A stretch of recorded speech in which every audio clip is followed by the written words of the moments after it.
That was bad. The Toronto Raptors get blown out.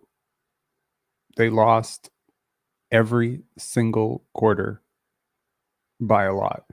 The Toronto Raptors lose to the New Orleans Pelicans 139-98. This was so ugly to watch. It was a feckless effort. Defense was basically non-existent from the opening jump. There were a ton of drives to the rim. The pressure on the ball wasn't enough. It's interesting. In the first quarter, I was thinking like, man, the Raptors are really pushing up. They're guarding, they're hedging hard. And the first quarter, really up until about the 6-minute mark, is about as close as it would be and about as close as it would remain, because this game was over. If you want to know when I created the title for this, it was at halftime. Helpless and Undermanned, Raptors get blown out by the Pelicans. Look, you say what you want about Bruce Brown, very limited, fine. Still a better defender than some of the players you played tonight, right? Say what you want about Jakob Poeltl. With Scotty Barnes out, probably your only hope as a defender is Jakob Poeltl cleaning up some of the point of attack stuff that the Raptors give up. And of course, Scotty Barnes. I could make an argument that even at full health, the Raptors had almost zero chance coming into this game. The only chance that they had is that the Pelicans looked at the Raptors roster, looked up and down, looked at the starting lineup and said, we are literally better than this team in every single department. What do I mean by that? When you looked at the starting lineup cross, right? There is literally not one advantage for the Raptors. The Pelicans were better at the 5, 4, 3, 2, and 1. And it showed. And they had a much better bench. And it showed. Dyson Daniels is out right now, but that's nothing compared to what the Raptors are missing. And frankly, these are two teams on very different trajectories going into this season. And add insult to injury, the Atlanta Hawks win tonight over the New York Knicks. It was a pretty busy night in the NBA. A lot of teams playing tonight. Currently, the Pacers have a 15-point lead over the Mavericks in Dallas right now. Probably looks like they're going to clean that one out. They've been pretty much leading since the first half, so probably going to be there. And the Brooklyn Nets do beat the Philadelphia 76ers. So whatever chance that the Raptors had, and the Cleveland Cavaliers beat the Boston Celtics. Not that the Raptors are ever going to catch up against the Cavs, but said it a few games ago. It's one bad week, one good week, and it's over. And I'm ready to call it. I'm ready to wave the white flag. This season is done. And I think the Raptors played like it tonight.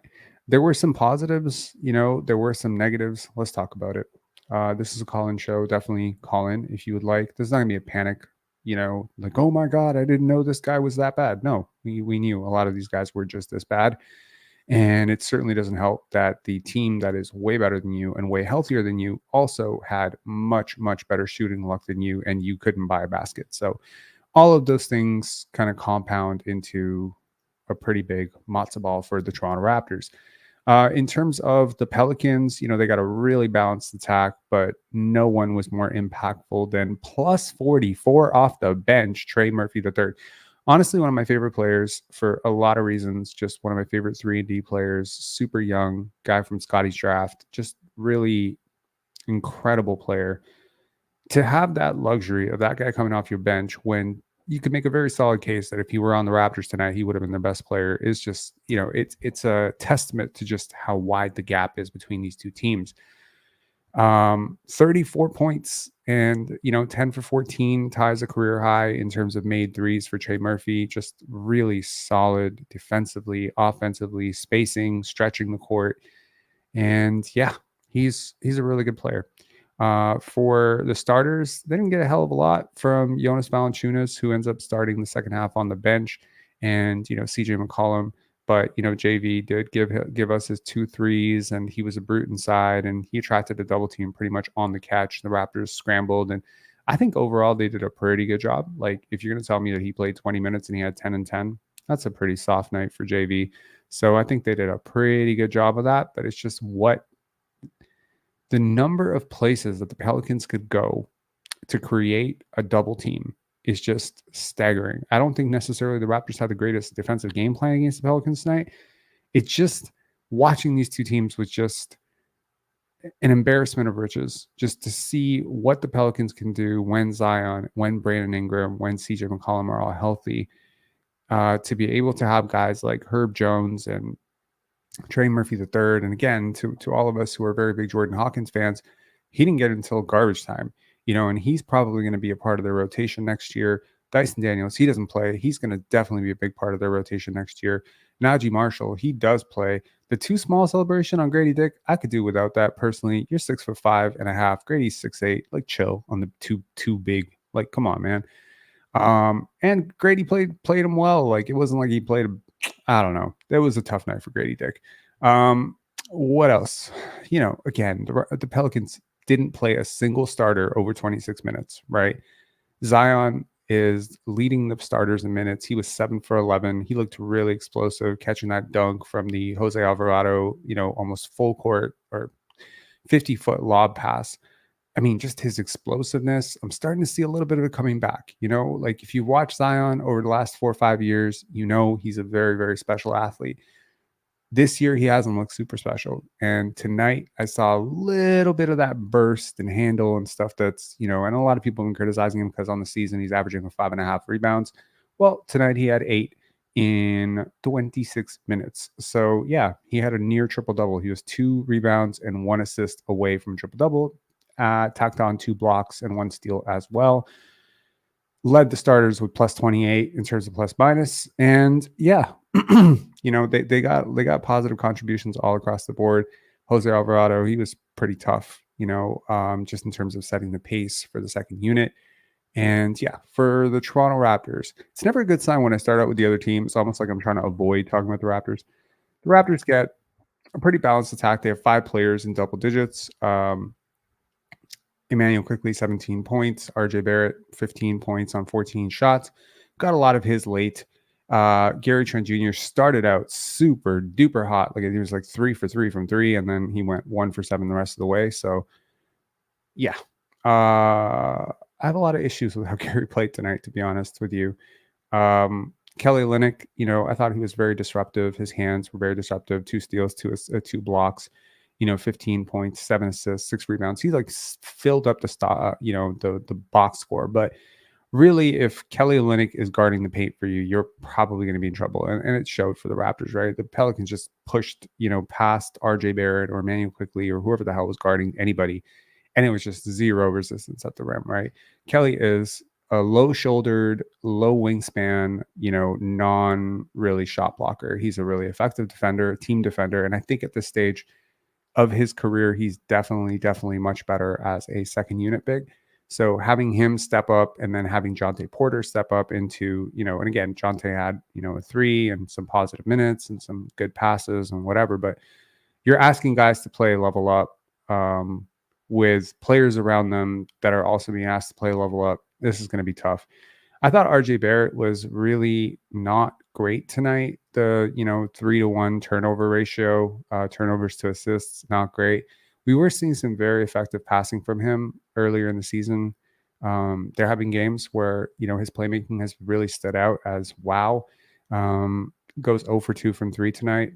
Again, that's been a positive lately. He's been close to 45% every single night from 3, making open catch and shoots. Tonight, honestly, in the first half, I was like, this might be the worst RJ Barrett game of the year. And again, people are going to look at the box score and be like, it's 15 points, shot 50% from the field. That's not that bad. I think a lot of what he did was bad, and when the Raptors were closing out the half, right when that massive run happened, he was a really big part of some of the turnovers and some of the defensive lapses that really, really created the Raptors. Okay, add some more insult to injury. The Raptors add Ochai Agbagi with knee swelling to the injury report, and he did not come back. But that opened the gate for a player that some of us, especially in this community, have been really, really pushing for to get some minutes and opportunity, which is Javon Freeman-Liberty. And I loved every one of his 18 minutes tonight. He was really impressive. He was great. He really changed the pace in the third quarter for the Raptors. Thought just getting in transition and just, here's the thing. There was a play in the first quarter where I believe Gary made his second 3 or his third 3 where Ochai Agbagi was literally calling for an alley-oop. And Gary just kind of like trots up the court and he just surveys and he just kind of looks around and then he hits a three. And the problem with sometimes basketball analysts is that when a guy makes a shot, we don't really talk about what he didn't do right because he made the shot.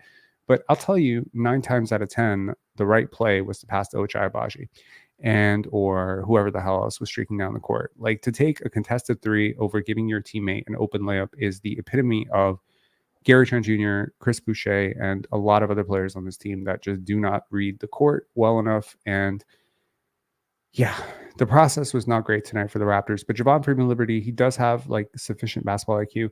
One player who really did struggle, didn't make a three for the first time in a really long time. I think it's like 12, 13 games in a row that Grady had been making threes and shooting crazy percentages. Like he was like shooting 63% true shooting this month and 69% true shooting last month. Like, he's been on a real heater tonight. A little bit came down to earth, right?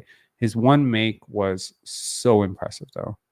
He went 1 for 7 from the field, but his one make was really, really just showed some of his creativity in transition and his, it was a layup. It was a transition layup, but just getting that ball through in like a tight, he's had a couple of those where it's like a little reverse and you're just like, oh, this guy has some hang time and some sauce to his game. So overall, not the greatest game from Grady offensively or defensively, but I think also just compounded the fact that this is a really good second unit on the other end. Saw him dive for the ball a couple times. He tried. Not a hell of a lot else to talk about. I guess we can talk about the fact that Jordan Nwora led the team in field goal attempts and really, really had a bad game. He ends the game taking 15 shots, 1 for 6 from three, and finishes with 9 points. Yeah, may not be a part of the Raptors' future. I mean, there's been like a couple of really positive games where you're like, oh wow, like he can do some stuff, but there's only so many of these wild card, don't know what I'm going to get from him on a night-to-night basis guys that I'm willing to have on a team, and he might not be the best of the bunch for the Raptors, right? I mean, you have Jordan Nwora, Bruce Brown when he's healthy, Ochai Agbagi, and literally either of these guys could go 1 for 12 or like 6 for 12. And I don't know which of those two things is going to happen, but you need a little bit more of an alignment between floor and ceiling, between like just to understand what you're getting from the players. Another guy who, is worth talking about largely because they didn't come off the bench, which is Jalen McDaniels and Chris Boucher. In a blowout, in a game that was virtually over the minute the ball was jumped. Like, this game was not going to be close, and it was obvious if you were watching the game. Like, even after 5 minutes, you're like, this is going to be such a bad game for the Raptors. Like, I mean, I don't like to talk about sports betting, but I'll tell you right now, if I had $1 million, I would have taken the Pelicans in this game. Like, and I kind of did. So, like, it's obvious. So the fact that Jalen McDaniels, Boucher, both guys, by the way, that are under contract for next year, cannot get off the bench. And, that is really sending a very loud message for me, at least. I think the Raptors' only hope tonight was that the Pelicans would look across and just see a team that had no chance and then kind of play down. And I think in the third quarter, the Pelicans kind of came out expecting the Raptors to lay an egg. And when the Raptors showed a little bit of resistance, Willie Green calls the timeout, and then boom, it's curtains. I think they got it down to about 19, 18, and it started to get like 17. It was close. Like in a 41-point blowout, I tell you, or 43-point blowout, 19 and 18 feels like you've climbed a ladder to some extent. So I thought it was, interesting to see that this is a pretty young team. The Pelicans, Brandon Ingram, still pretty young. Zion, still pretty young. You're talking about a team that is led by a lot of 24, 25, 26-year-olds. And yeah, you could say you have CJ McCollum and you have a coach or whatever, but it's very easy for young teams to get very complacent. But hey, Willie Green had their attention. And the second the Raptors put together a bit of a run to start the third, it was just curtains. And then the rest of it was just insult to injury. It almost felt like the Pelicans were rubbing it in at some point. A lot of weird stuff in the first quarter where like almost every single corner three that went off on the left side of the court, on the right side of the court, You could see like CJ McCollum, Trey Murphy, like Herb Jones. Why is everyone looking back at the bench of the Raptors? Like, is this some sort of rivalry that I don't know about? Only explanation I could think of is Bruce Brown or Garrett Temple, who are sitting right there, possibly talking a little bit of shit. Maybe, Garrett Temple being on the Pelicans last year, maybe, they were just trying to show up the old vet. I have no idea. But Garrett Temple did not play, and, good for him. And that's fine. But Chris Boucher not being able to get on the court when, Mahamadou Gay gets on the court is interesting.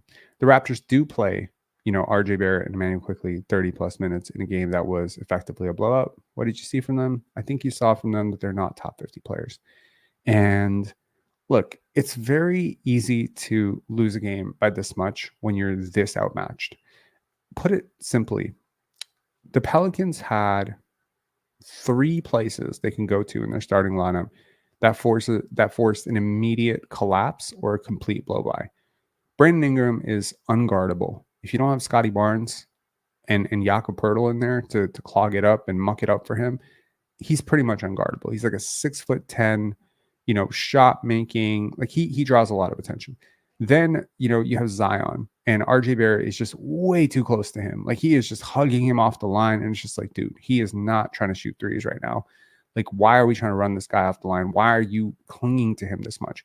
And I think there might be different attitudes and different philosophies on this, whereas obviously, like, you want to get into his space a little bit, because if you get him head of steam, he's just going to finish over you, et cetera, et cetera. But the fact that they can go to JV or Zion or, Brandon Ingram and immediately get either right to the rim or force the Raptors to scramble on double, at which point, you're just leaving all these shooters open, Najee Marshall, Trey Murphy, Herb Jones, etc.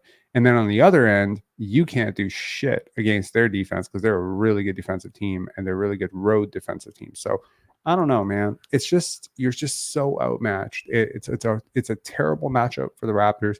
The Raptors have lost to the Pelicans quite a few times. They lost to them last year, I believe, as well. So, it's just how it goes sometimes, unfortunately. Recruiter Dude saying, this is a polite reminder that MLSC raised ticket prices for next year in case anyone forgot. For real? Yo, that's crazy. Thank you so much for the super chat, by the way. 10 or like maybe 16 to 18 more of these super chats, and I might be able to afford a single ticket to watch the Orlando Magic play next year. That would be great. Shit. That's crazy. Sorry, what is this?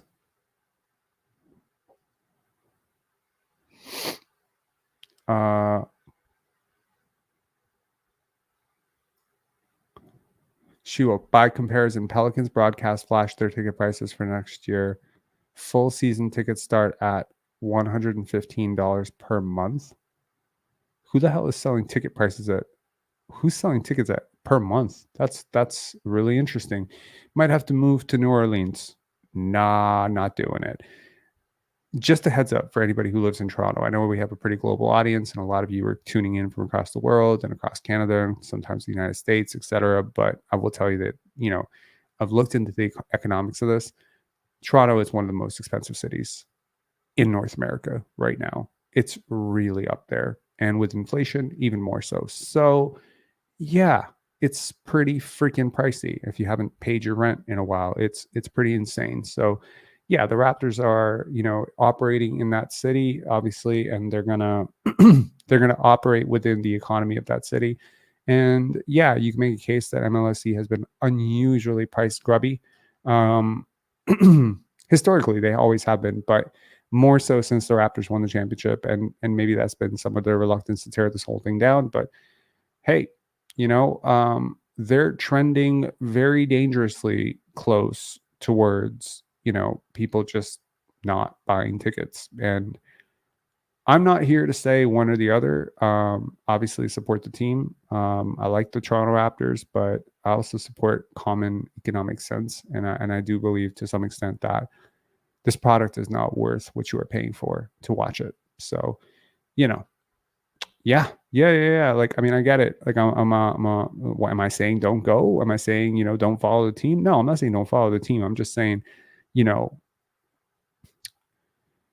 there's a much broader discussion to have about the NBA product and, this constant, resting of guys and all that stuff and how expensive things are and all that stuff. But yeah, I'm just trying to say, like, I would not break the bank to watch the team play in person.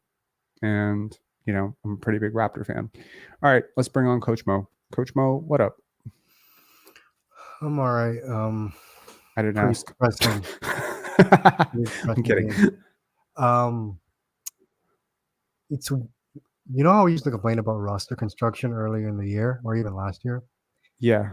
We had all these big wings and we had very versatile players. Do you miss them?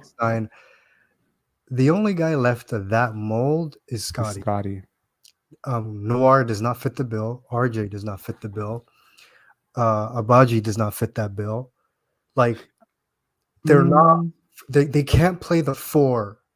Like, they can't be small ball bigs. You know what I mean? They can't. I mean, you saw RJ helpless. I mean, it's Zion, but still, it was like there were just layups, like no resistance layups. At one point we had like IQ, Gary, Ochai, Grady Dick, and Olynk. Like, it's like we need wings. And watching the talent gap, it's like our only hope is Scotty takes a big jump, IQ takes a jump, RJ takes a jump, and Grady takes a jump. Because to be honest with you, nobody else on this current roster matter. They really don't. Right. They're just furniture.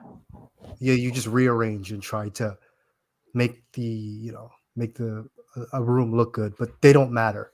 And I remember you talking about if you're a contender, like, the bench doesn't have to be that great. But when you're rebuilding, I mean, you need talent on the bench. Not you mentioned it just now. I mean, the end of the bench. You guys are fringe NBA guys getting minutes. Like, Noir led the team in shot attempts this game. Agbagi led the team in. I think it's because he got a lot of minutes with the G League I know, team. but it's just like, oh my God, we suck. Yeah.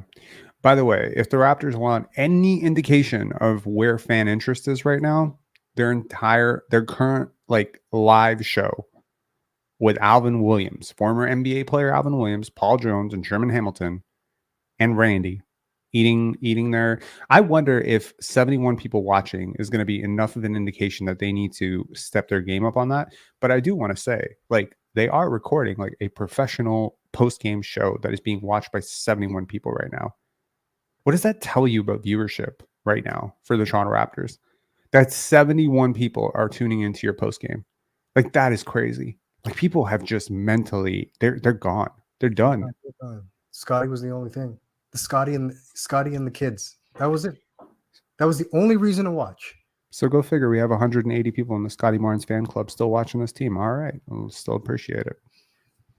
Sorry, I took a lot of resentment towards this whole, like, this channel is all about Scotty bullshit last year. And I don't think I'm completely over it because I do resent that comment. Like, he is a very, very good player. He's a really huge part of your future. No shit, you're going to talk about him a lot. Mm-hmm. But this notion that, Pensar basketball only cares about Scotty Barnes. It's just like this community only cares about Scotty Barnes. Well, look, this community is, like almost tripling that community. And, Scotty's not playing. We're not talking about Scotty. I mean, we're talking about Scotty only to say we're not talking about Scotty, but you get my point. I don't know. I think it's, look, man, like next season is Scotty's going to have to take a huge step.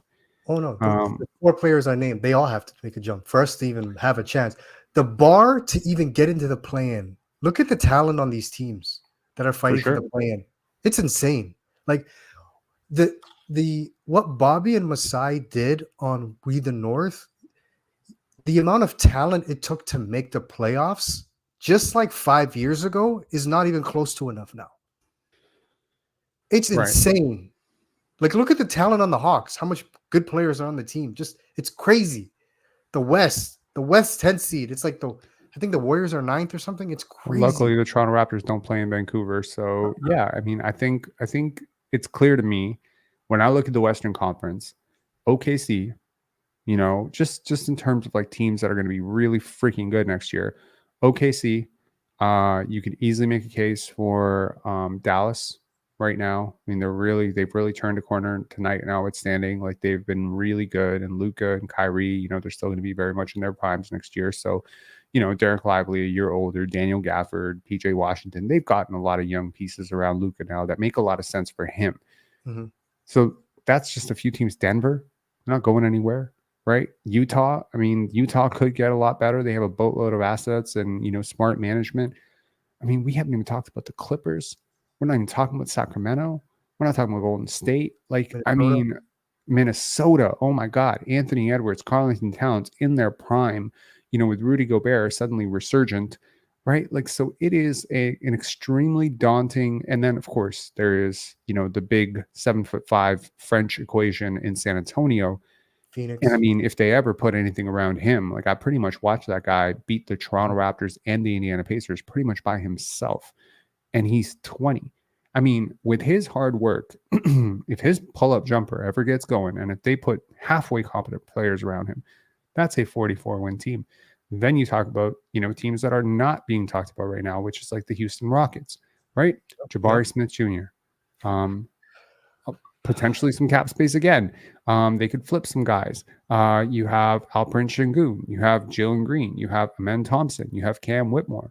Holy shit. There is definitely going to be a situation where a couple of years from now, the 7th team in the West might give a really competitive series to the 2nd team in the East. That gap has almost always been wide, and I'm kind of curious why that is, because it's like for the longest time I grew up, the Western Conference was always better, right? Shaq, Kobe, KG, Sheed, there's so much talent in the West, and it was like in the East, it was kind of easy. The last time I remember the East really being better than the West, I feel like was Jordan. I feel like it's been lopsided towards the West for a really long time. You consider it like even in Jordan's time, though, the Jazz, the Sonics, the Spurs, no doubt, but the like Suns, I mean, they had the Rockets. They were really good teams. In the East, it was like the Pacers, the Knicks. Knicks, the Hornets were decent, for a while Hornets there. were like okay, but like no, they were never a threat. The Heat later in the 90s, yeah, but I still think the bulk of quality teams were still in the West. Yeah, but I think the best team was in the East. The best team was in the East, but I think teams like 2, 3, 4, and maybe 5. But you consider like Detroit, in the early 90s, like late 80s, early 90s, plus, the Celtics, plus, I'm when just Jordan saying, started winning. I mean, when Jordan started winning. Sure. When Jordan started winning, then the Pistons and the Celtics, they were already injury ravaged and older. The core was done. Sure. They couldn't compete anymore. Yeah. But I mean, I haven't seen a gap this wide in a really long time. And, speaking of this gap, since our title, right? And I will give the bubble season, I'll give that one a pass because it's like the year after the championship. And it's like, whatever, like we all deserve, to defend our title minus Kawhi. And we did a pretty good job minus Siakam stinking up the joint, but it is what it is. I don't think we actually got worse. I just think we were stagnant. I just think we got lapped because since that time, since the bubble, the growth of talent and influx in the league, the growth of like analytics and statistics in the past like 5 years, the competence level of front offices. Like, sure. You remember that quote you keep bringing up with Darren Morey, which is a great quote, where it's like, you need like 7 bad teams that don't know what they were doing. We 100%. Ate off a bunch of them not knowing what they were doing. Masai was winning every trade. Yeah. For like 5 years, he was winning every trade. And guess what happened? We just got lapped. We were doing what we've always been doing. It's just what you needed to do to get the same results we were getting was much higher. The bar was so much higher, right? 3-point shooting became so much more important in 5 years. And it's I think there's just such a, basketball's such a team game. And when you're talent deprived, as the Raptors are, especially when you go up against a team that's not, how much attention then gets magnified towards guys like RJ and IQ, who are already batting well above their heads in terms of skill level right now, or Ochai Agbagi, right? Like, who were these guys before they got here, right? RJ Barrett was like a third or fourth option. Manuel quickly was a sixth man. Kelly Olynyk was a bench big for a bad team, the Utah Jazz, not a good team at least. Ochai Agbagi was a fringe NBA, player for a pretty bad team in Utah. Those are your starters right now. Do you know what I mean? Like, you're not supposed to be competitive in a game like this. You're just not.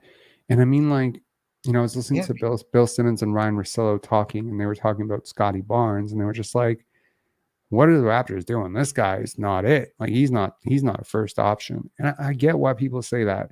I do. And it's funny because then they went on to rant about how great Jokic is. And I was just like, do you not see how so many of the things that you're saying about Jokic, from the screen setting to the quick decision making to the selflessness and how much you enjoy watching him play, could all be things that you would be able to transfer forward to Scottie in a couple of years? He's very Jokic-like in terms of his approach. However, you take a guy like that out who creates so many open looks for his teammates, those looks become just that much more magnified, and you put insult to injury by going up against a team with so many capable defenders. Sometimes you just hit a matchup that is just not favorable. I have, like the Raptors beat the Hornets the other night. I think they could probably beat like 6 or 7 teams right now, right? Most of the teams that they can beat right now, maybe they could be 5 teams right now. If they get really lucky, they might be able to beat 7. But the rest of those, the non-Barnes Raptors can beat 6 teams. They can. They won't.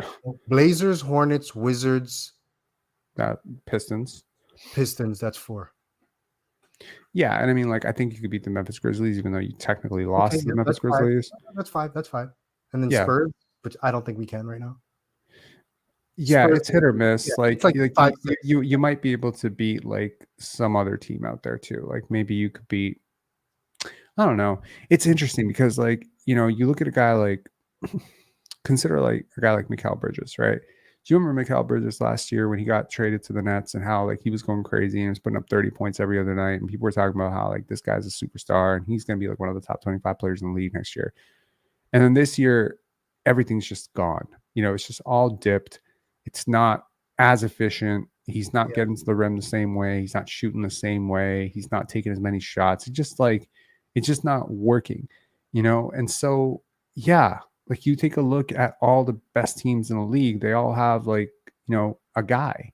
They have a guy who can do stuff, and in the absence of that guy doing stuff, you have someone stepping up who can, almost do stuff, So in the case of the Atlanta Hawks,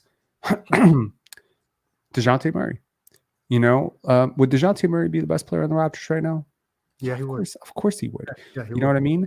So I mean, like, what are we talking about? Like, and there's a lot of players on this in this league right now that are the second or third best players on their team right now.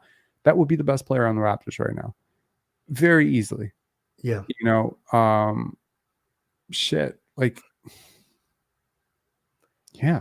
It's funny so you bring up. It's funny you bring up Mikal Bridges, because I was thinking about a trade possibly, because I think the biggest thing we need is to balance out the starting lineup. We're too small as is in the backcourt. I'm not a fan. Gary, for all I care, he can go. Like, I watched him, and that play you were referencing where he didn't pass it, but he made the 3. It's like, holy crap! Watching this dude play, even games where he scores like 20 something, and I'm like, they better not overpay for this guy. Like, I'd lose my mind. But I feel like they won't overpay for him, but I'm at a point right now where I'm just not sure what I'd pay for him, if anything. Like,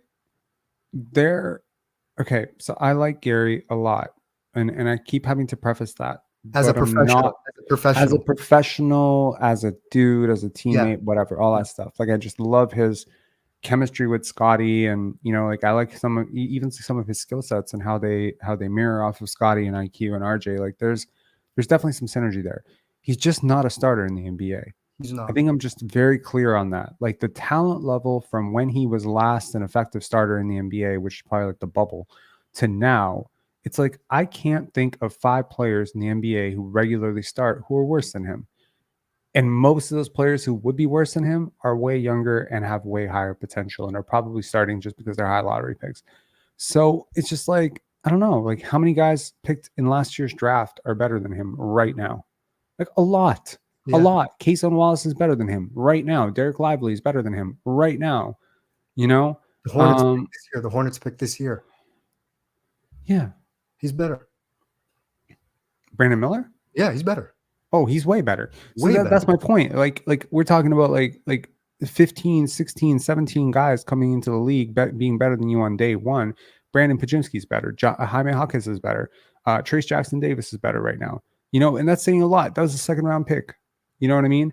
And then you go back to the previous draft. You're like, how many guys came into the league that were better than him in that draft? And then the previous draft. And you're like, at some point, if you don't get better, and I can't really say that Gary's gotten better from 23 to 25. No, I really can't. He hasn't. So at some point, it's like you went from being maybe in the bottom 5% among starters in the NBA, where you were just barely hanging on and people were just like, hey, you're 23 and you might get better, to now, like the league has gotten better. You've somehow kind of stayed the same and you're not a starter in the NBA anymore because now you're not 23. With zero versatility. He can only play the 2. That is it. Yeah, that's the other thing. So I just think I think there's some positives every game you see with this team where there's some ball movement and maybe some off ball action when you're just like, I wish I saw that last year when the team was a little bit more talented. But yeah, I think it's very clear that there are a lot of players on this team that I could easily lose without losing any sleep. And I think Gary's one of them. Jordan Noir is another one of them. Jalen McDaniels another one of them. And you got to find pieces that fit better.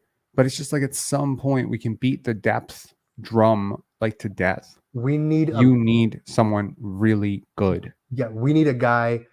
You said it. You nailed it the other day. Where it's like you need a guy almost as good as Scottie. Yep. That's the major issue. I don't care about Noir. I don't care about player number 7, 8, 9, 10, 905. All that is irrelevant. The top 3 guys just aren't good enough. 2, 3, 4, 5 are not good enough. Not even close. 1, we can argue. Scottie, we can have a debate. Scottie could be that guy. Scottie could be that guy. Yeah, I don't think. I hope no one is arguing that he's good enough right now to be the number one player on like a really good team. But he is gonna be ideally. And again, it's the same Gary Trent argument. Whereas if Scotty Barnes doesn't get better from 3 years from now, then he's not a top option in the NBA anymore. He's going to be a number 2 option. And that's just the reality of how the league getting more talented works. Take a look at this list for a second. Just want to look at the top, let's say 50 guys in the NBA in terms of value replacement and see who might be available to pair. Mikal Bridges. I don't think he'll be in the top 20, but I think Mikal Bridges is a guy you can get right now. All that talk about the Nets going into this summer, obviously they felt really good about him. They just acquired him in the KD trade. I think he's up for grabs, and he's the type of player we could use. He's like 6'6", 6'7". He can play the 3. He can play small ball 4. He can shoot. He's high IQ. He's always available. He's an Iron Man. Sure. Here are the top 50 guys in terms of value replacement. I've gotten up to 18, which is Scotty Barnes. Nobody here is available. No. I mean, in case that James Harden's available, but he's 34 years old. He's not going to be available. Donovan Mitchell could be the most attainable out of this entire list if the Cleveland Cavaliers panic and think they can't retain him. Yeah.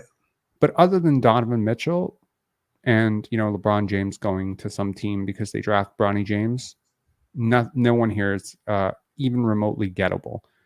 Moving up, I find it crazy that Victor Wembanyama has inched himself into the top 25 in terms of value replacement. That's kind of crazy. That is a testament to how good he's been recently. that he's already top 25 in value replacement is nuts to me. Lauri Markkanen, I think the Jazz will keep him, but that would be what I'm talking about when I say a player almost as good as Scottie. Yeah, he would be one.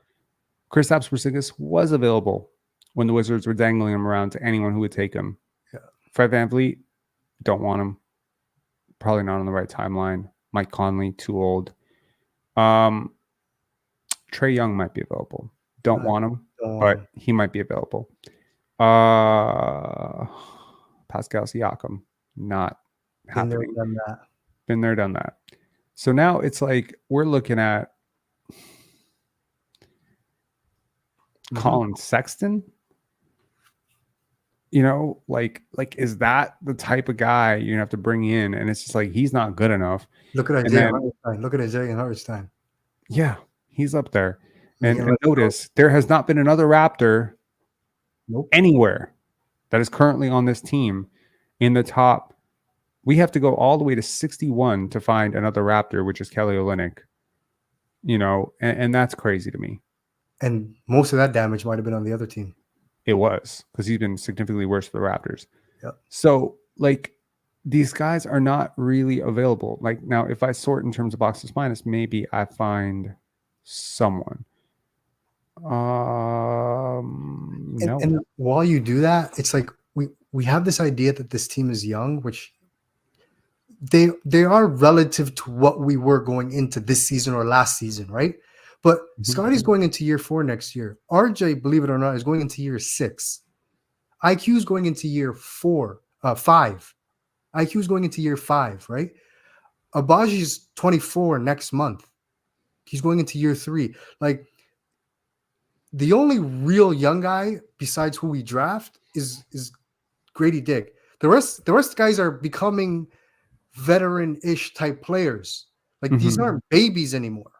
Right. We're at the point where these guys should be ready to compete, like in terms of competing for the playoffs. Like, these aren't like first, second, third year guys anymore. Besides Grady, you know. Yeah. And it's like, are we gonna put a bunch of pups with them? Well, I mean, I could look at a guy like Jaren Jackson Jr. and just dream that the Memphis Grizzlies might want to get rid of him, but it's like at this point, like, do you believe that he is more the player we saw last year than the player we saw this year? He'd be Jalen Johnson in hindsight. One player that might have another level to get to is Malik Monk. When I'm looking at a guy to replace Gary Trent with that I want to throw big money at, Malik Monk might be that guy. Another guy is Naz Reid. I like that. Naz Reid is cool. Nick Claxton is another guy. Free agent this summer. Could be gettable. Is Malcolm Brogdon something that I would even explore given his injury history? Alex Caruso, would I throw a couple picks to the Bulls? I don't know. The Raptors are going to have options. Maybe they need to do it by committee. Maybe they need to get 2 guys. And maybe Scotty Barnes just needs to become, like a guy who's just going to be way better than his teammates. Maybe Emmanuel Quickley needs to take that step up. I have no idea. He already is. Emmanuel Quickley? No. Scotty's already way better than his teammates. We're already in that situation. No, I know that, but what I'm saying is, like, maybe he needs to be even better than his teammates than he currently is. So he needs to outpace all their growth. I think he will. I don't think there's anybody on this roster who's shown the ability to have exponential growth. Maybe Grady, right? Because it ain't IQ and RJ. Because tonight they were pedestrians. They just they were non-factors. Again, it's just like it's really tough to glean anything from a game like this just because like you just don't have the pieces to create any advantage. Like when RJ Barrett is getting into the paint, like he is annihilated, like he is swallowed up, right? And again, like one of the things that I kind of like about Grady is just how effortless his game is. It feels pretty effortless to me. Everything, like again, I want to be so cautious with RJ because sometimes you look at his numbers and you're just like 25, 5, and 7, 24, 3, and 7, 20, 27, 7, and 3, like you're getting this, like these numbers, but It's like our brains are so used to these numbers projecting out to be superstars or stars, and we're not realizing is like if you're the guy, on a team, you're getting 20. It's impossible not to get 20 if you're the guy for an NBA offense today. So, yeah. I was never fooled by his numbers. Even that game against the Warriors where he scored almost 40, I would say like 90% of that offense was either transition or generated for him. RJ is not a self-generated. So this is the interesting thing. I don't really have a problem with that. Neither do I. But I think the number flip was in New York. If I remember these numbers correctly, I might be wrong, but I think it was something like 29% of his field goals were assisted in New York, and right now it's like closer to 45%. So there's been a massive uptick in terms of his off-ball movement and the things that he's willing to do without the basketball. I think that the Raptors are doing positive things in terms of like the offense they're implementing. Like you take a look at like two case studies of like two very, very good international players, which is Luka and, Jokic. Luka has less touches per game than Jokic, right? But when you look at the average touch for Jokic, time of possession, you mean? Exactly. It's like 2 seconds. And Luka is closer to 5.5.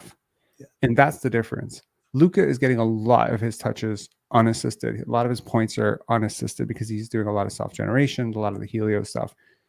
But with a guy like Jokic, where, he'll take the ball, he'll get it, he'll do one post move and then boom, kick it back out, rescreen, set a screen, and then cut back door.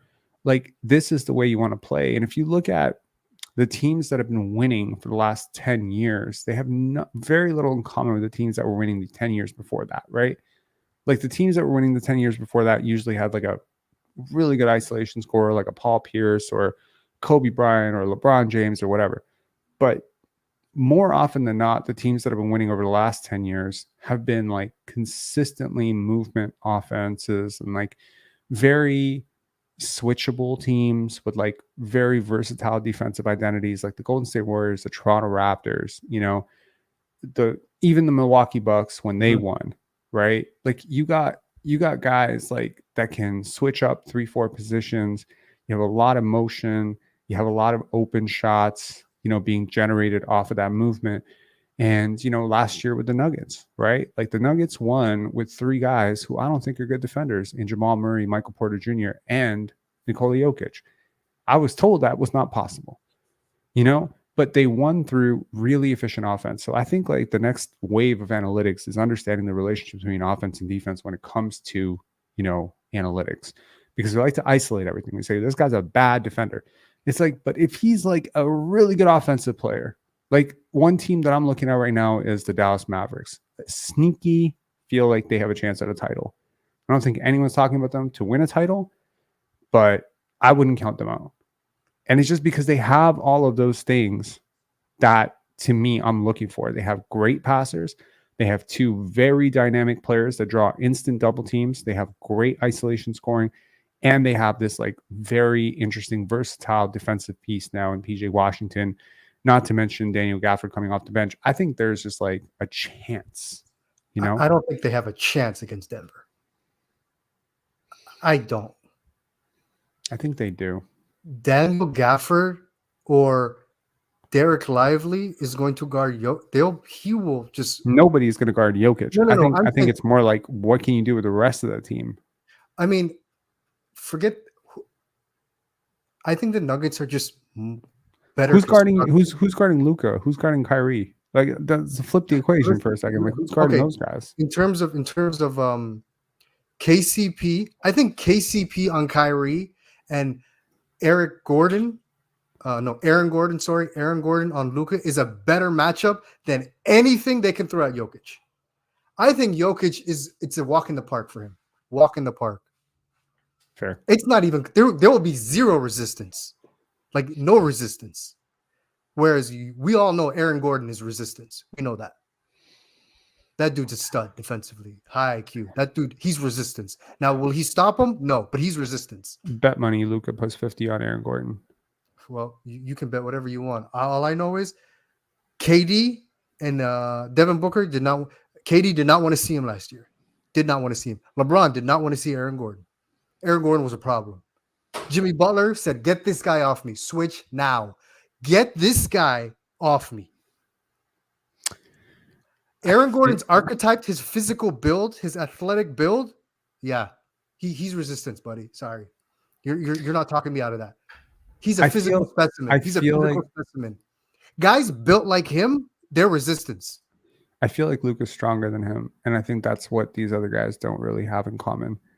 Like with KD or whatever, like you can muscle him. Like Luka is stronger than Aaron Gordon. The reason why I like Aaron Gordon is to guard guys like Kawhi, Luka, LeBron, even Giannis. Just to even get in the door, you already have to be built a certain way to even stand a chance. Right.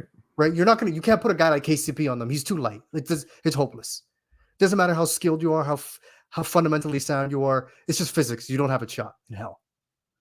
Aaron Gordon, on the other hand, there's a chance because he's physically gifted. Right. That's all I'm saying. It's like why OG was always so good, right? He's just huge. That's why Mikal Bridges never stood a chance. That year, remember that series that the Suns blew against the Mavs? Mm-hmm. They had Mikal Bridges on Luka. He's too light. He can't guard him. He doesn't weigh enough. I just want to be clear. Luka in the last 3 games against Denver. Okay. Cool. Guess how many points he's averaging? I mean, he's averaging 35 for the season, isn't he? Okay. Yeah. But how many points do you think he's averaging against Denver? 42. You say 42? Something like that. No. The last 3 games against Denver, 37 points, 34 points, 38 points. That's on above 50%.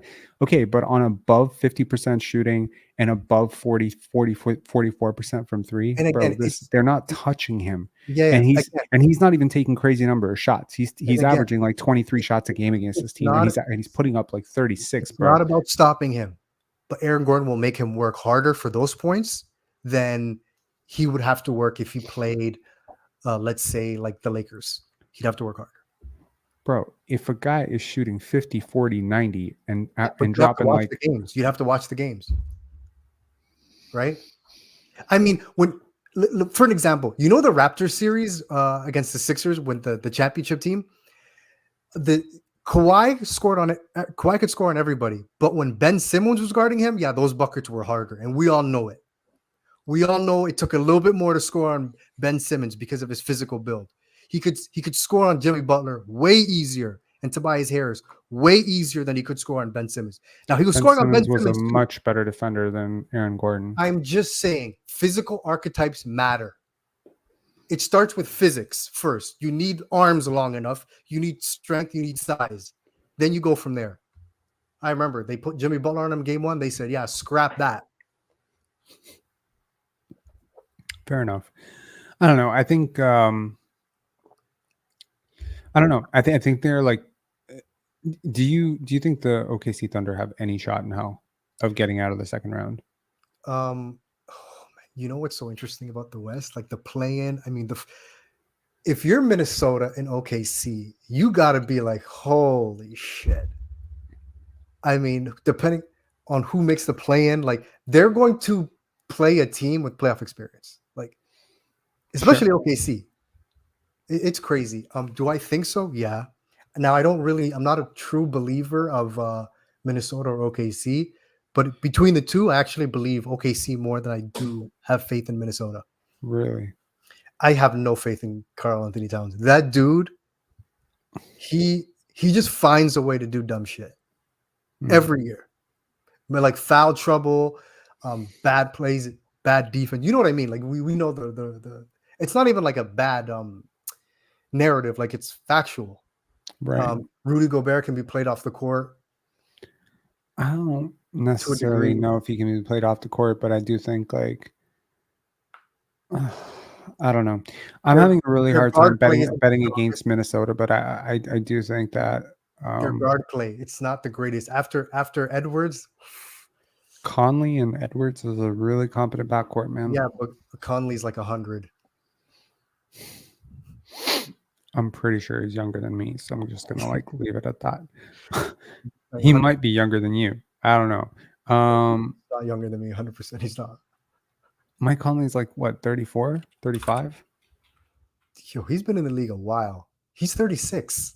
Oh shit. Okay, so Mike Conley's my age. Yeah. Mike Conley's 36. Yeah. Success. Mike Conley's older than me by a month. Nice. To be honest with you, I think at the end of the day, there are only two teams with true shot at the title in the West. To me, in the West, yeah, Denver is one. Denver is one. Clippers. Yeah, those are the only two teams. If they're healthy, because if they're healthy, the two best players in the West, it's Jokic and Kawhi. That's truly how I feel. You feel like Kawhi is a better player than Shea. Kawhi is a better player than Luka right now. Yeah. If he's healthy and it's playoff time, yeah, give me Kawhi over those guys. Yeah, I can see that. Do you remember that series where Luka and the Mavs, they were up 2-0 and they won the 2 games in LA? Mm-hmm. Do you remember that? And we were all like, oh, look, the Clippers blew the 3-1 lead and now they're messing up. And Kawhi just turned into, I'm just going to shoot 90% and just not make us lose the series. And it was the weirdest series because every road team won until game 7. Do you remember that? Mm-hmm. Strange. That guy, if he's healthy, yeah. I'm putting my money on that dude. I feel like in terms of 1-2 options, I can't think of a more talented shot-making duo than Kyrie and Luka. Like, if those guys wanted to be, they're unstoppable. I got to see it in the playoffs. Fine. I'm very curious, but those are both guys with ice water in their veins. They're both impossible to stop one-on-one. They have all the requisite defenders around them. They're clicking chemistry-wise now. I'd agree. I like them. Agree. I don't know.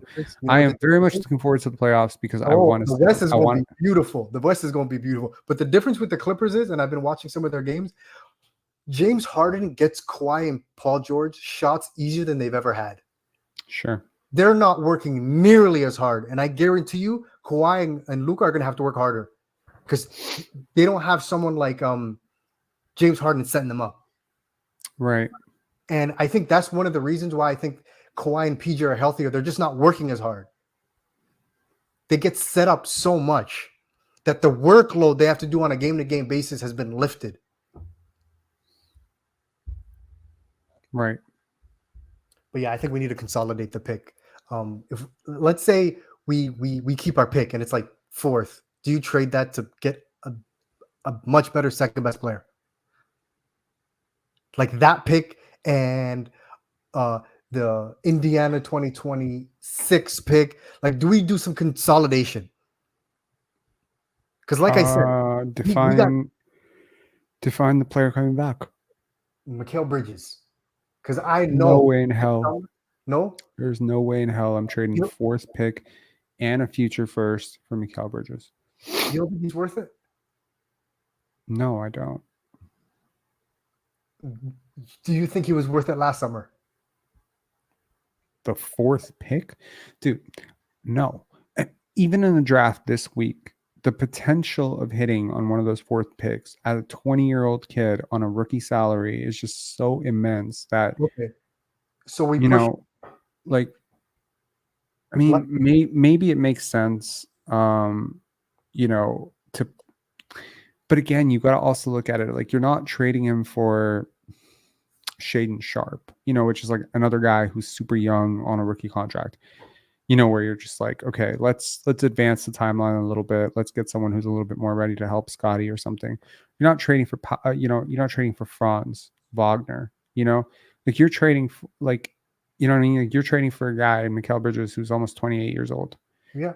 Interestingly enough, Mikal Bridges is a guy that is very firmly on my Raptors watch radar, largely because of his relationship with Darko going way back. And the way agents and players run the league now, he's pretty unhappy from what I hear in Brooklyn. Oh, yeah, even though the Tsai family loves him. He could potentially just, maybe it's just like one of those things where I don't think anyone's happy in Brooklyn. I've been feeling that for like the last 5 years in that organization. It's just like there's a dysfunction in that organization. in Atlanta, where guys are just never happy in those two places. And it's ironic because those two are the biggest underachieving teams, in my opinion, in the East this year. So, yeah, I could look at, players like DeJounte Murray and Mikal Bridges as, okay, they're still in their prime. They're still really good players. They have some, all-star level, low-level all-star potential, whatever.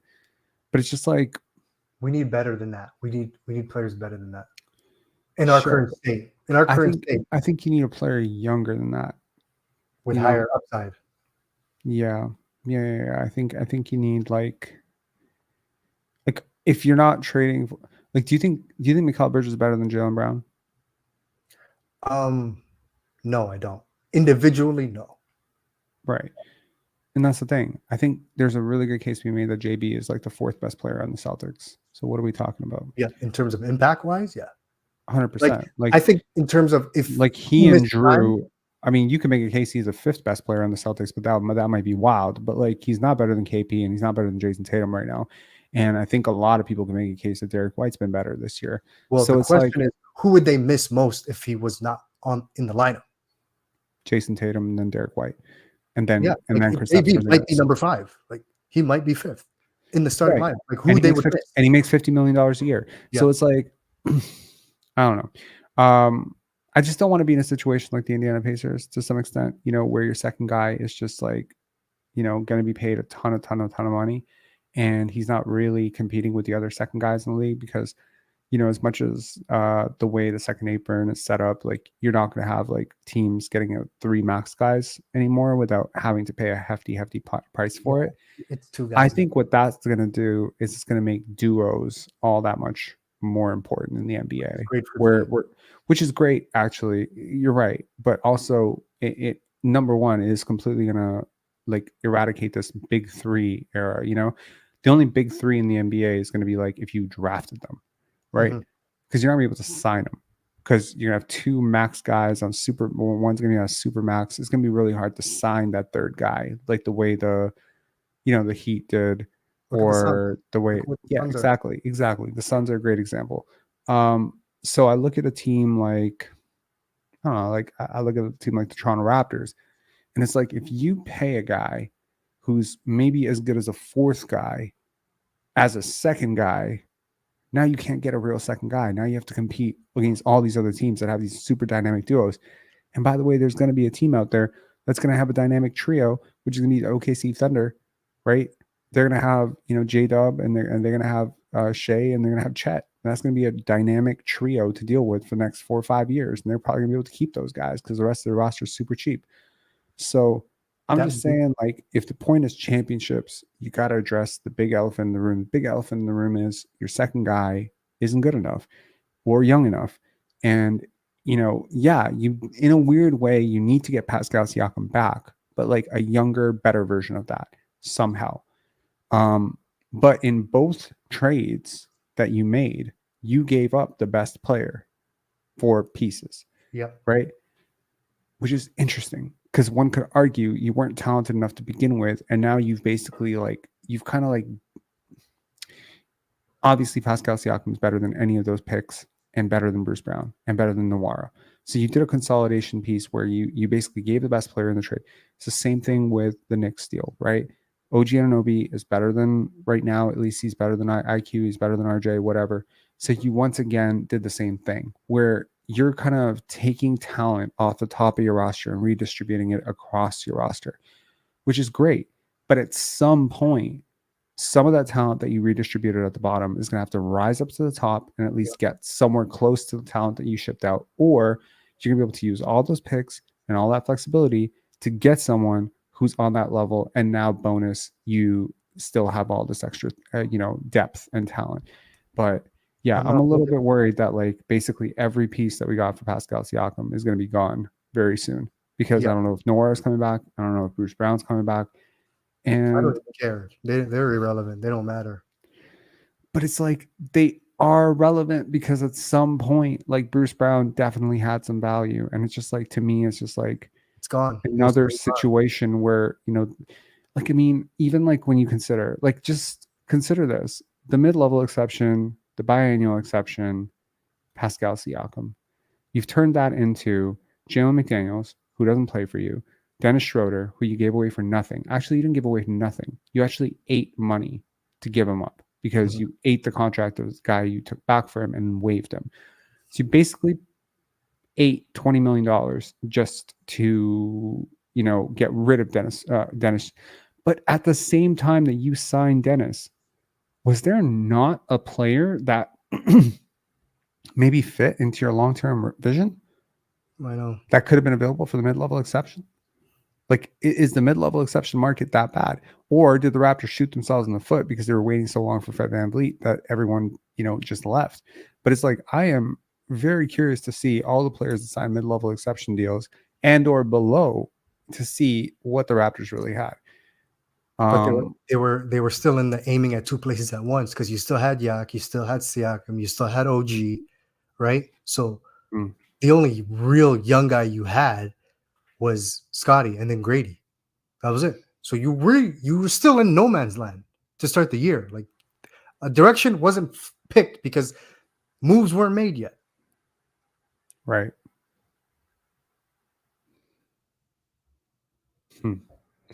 So I'm just looking at how teams used their mid-level last year.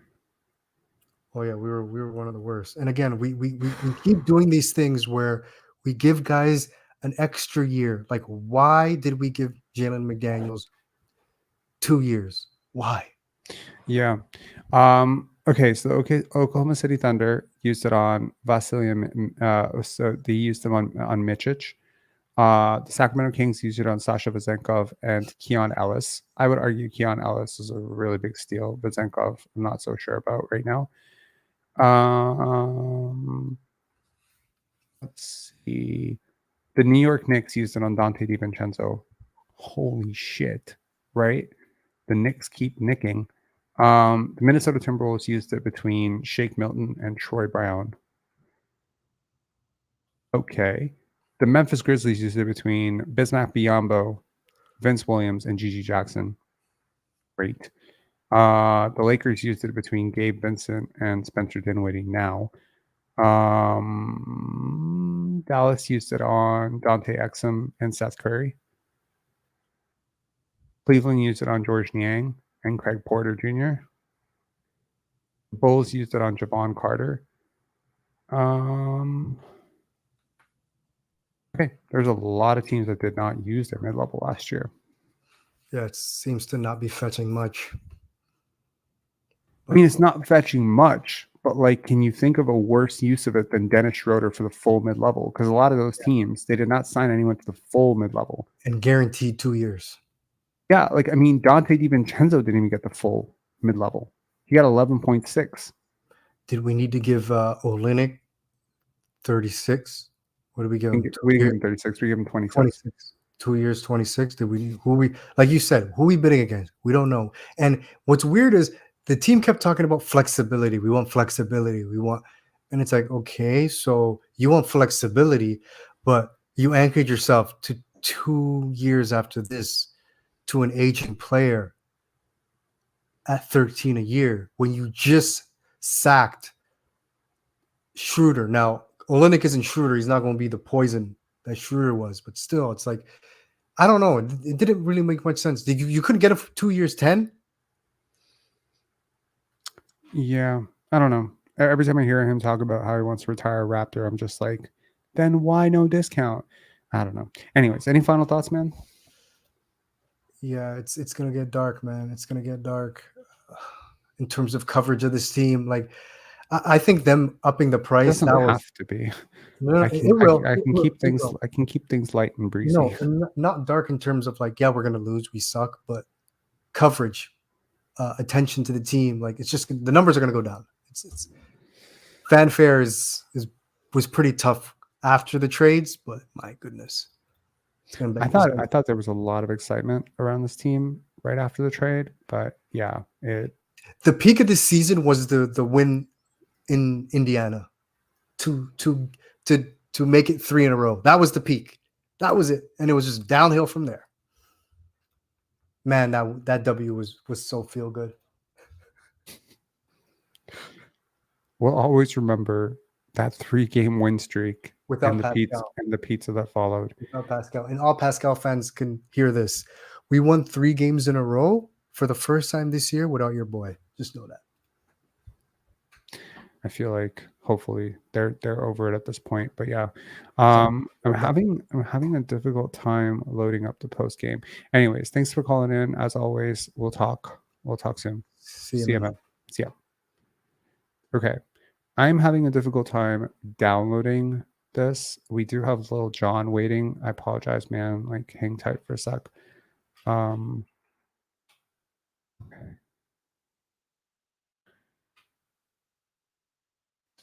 Okay, we're gonna do it this way then. Hang on a sec. Hopefully this works. I don't usually do it this way, but we'll do it this way right now.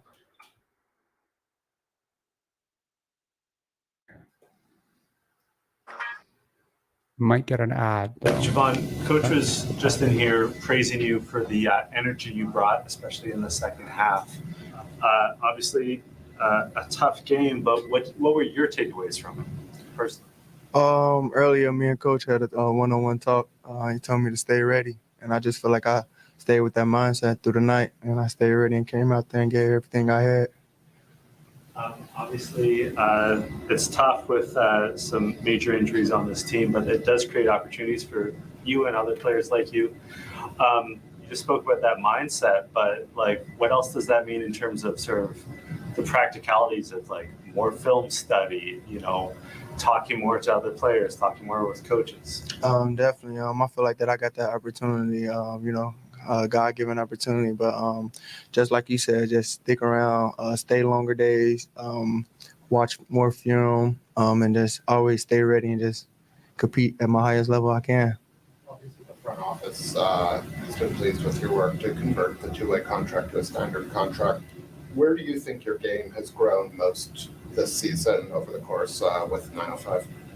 I feel like just having coaches on my back, on my side, just to talk to me and tell me what I have to do and what I have to be good at to get to this next level. And I just feel like I'm taking each thing from each coach and just trying to prove that I belong here. So, what do you think are those most important steps for you to sort of, go from two-way to standard contract to like being able to like fight for a roster spot and maybe a rotation spot down the line? Just come in, like I said earlier, stay ready, defensive, obviously, just come out there and just give energy and just give everything all I have.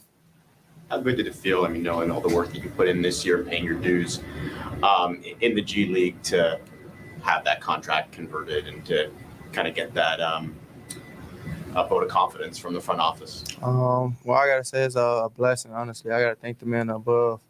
But I appreciate the opportunity that they're giving me.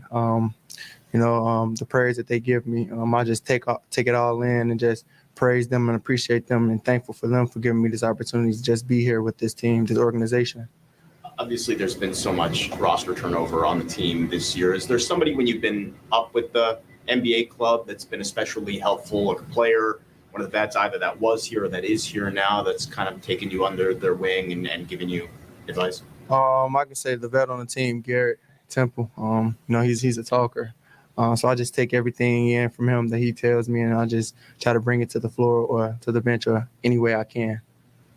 It was when the Pelicans were hitting the corner threes early on in the game, CJ and Herb were both like looking back to the bench. Yeah. Was Garrett the one? Yeah, that was Garrett. They were talking to Garrett, yeah. Was it you sharing any of it, or was it like not? No, I think they're just saying his name, honestly.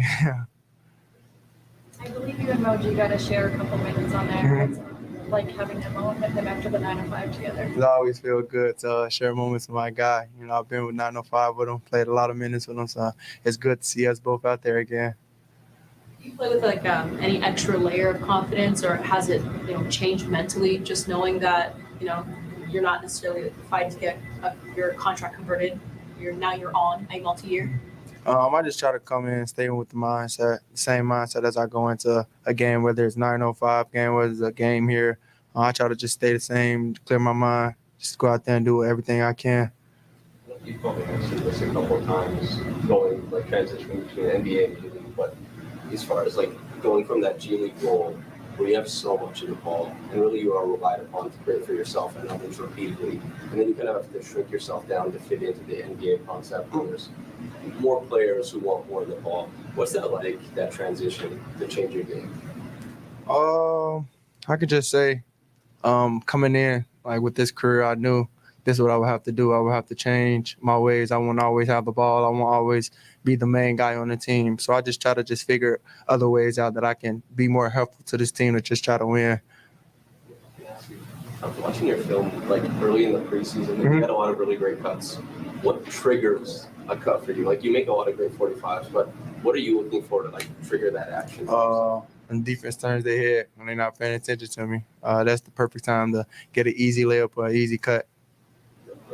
That seems good. Yeah.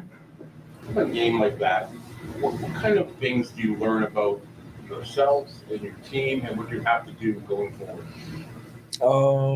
I think probably the biggest thing is just understanding the process and understanding what it takes to win on every given night that you come out. You have to play with extreme energy, effort, focus, intensity on every possession to win in the NBA because everybody's good, everybody can play, and they're a very good team. So a team like that, you got to be even better. You have no room for error. You have no room for really mistakes. Almost got to play perfect, to be honest. You don't have as much talent. You got to fight through it. Hard times of that second quarter kind of got the spiral. You got away from it. That's the kind of thing absolutely. Effort, energy have to be at a very high level, and we didn't do that. That's to be reclaimed the last 21 games, right? That's what this team has to do to learn about itself. Yeah, absolutely. Win or loss. Win or loss, this team or any team, honestly, you have to, like I said, the NBA is too good to come out and just try to outscore everybody. Everybody's good, everybody's talented. So defensively, effort is what separates mental, is what separates teams in this league. So I want to ask you about your jump shot. It's unique in the way that, like, similar to Kawhi, you prefer going and loading on the same side as you're shooting on. Most players like to load on the opposite side of their shooting arm, and it means you like to fade going right more often than that. What goes into that for you to like develop that as a jump shooter? I don't know, honestly. Every day I try to come in, work on my game, and try to get better. Been working on my jump shot since I was little, but that is an accurate statement. Like to go right fading, but I honestly don't know. It's just years and years of shooting. When we're working with coaches and they're trying to get you ready for like counters to certain teams, is that a consideration for them as you work through some of your reps? A consideration to do what? To be more comfortable pulling up going right and more comfortable pulling up going left. I feel I can go either way. But yeah, just working on all facets of the game to try to be a complete player. In terms of Javon, he provided a bit of a spark off the bench, obviously, tough loss. What have you made about his sort of whole journey? He was great. What he gave us is exactly what we need. He was great. He hustled, got an open floor, got steals, got to the line. He was aggressive. So really proud of the way he came out. He was big. That was good for him. Good for our team as well. It's a really good team that was bigger than you guys. But what did you think of your team's effort and fight, especially in the first half? I thought that we started the game pretty well, those first 6 minutes, and they called a timeout. I think it was 23-17. We were able to make up a couple of shots there. We were trying our best to stay in front of Zion and protect the paint, and they caught fire. They caught fire there at the three-point line with Herb Jones knocking down a couple of corner threes. And then obviously Murphy, he got really hot as the game progressed. But start of the game, we had it when we start subbing, and when we went to our bench guys, it quickly went south from there. This team gets up 49 threes and makes half. Is there anything you can say to explain that other than them shooting the ball really well? They shot the ball really well tonight, and if they can shoot the ball like this every single night, probably they're going to win the championship. So I believe that this is their season record tonight. And as I said, like Brandon Ingram was 0 for 1 from the 3-point line. CJ McCollum made 3 threes, but Trey Murphy made 10, and Herb Jones made 5. Jonas made 2 for 2. So a lot of guys, they felt good. Brought some energy there right away when he jumped in on the court. He was able to get a couple of deflections and steals, and he was able to run in transition, and he had a couple of good minutes there. Thanks for watching the Toronto Raptors YouTube channel. Check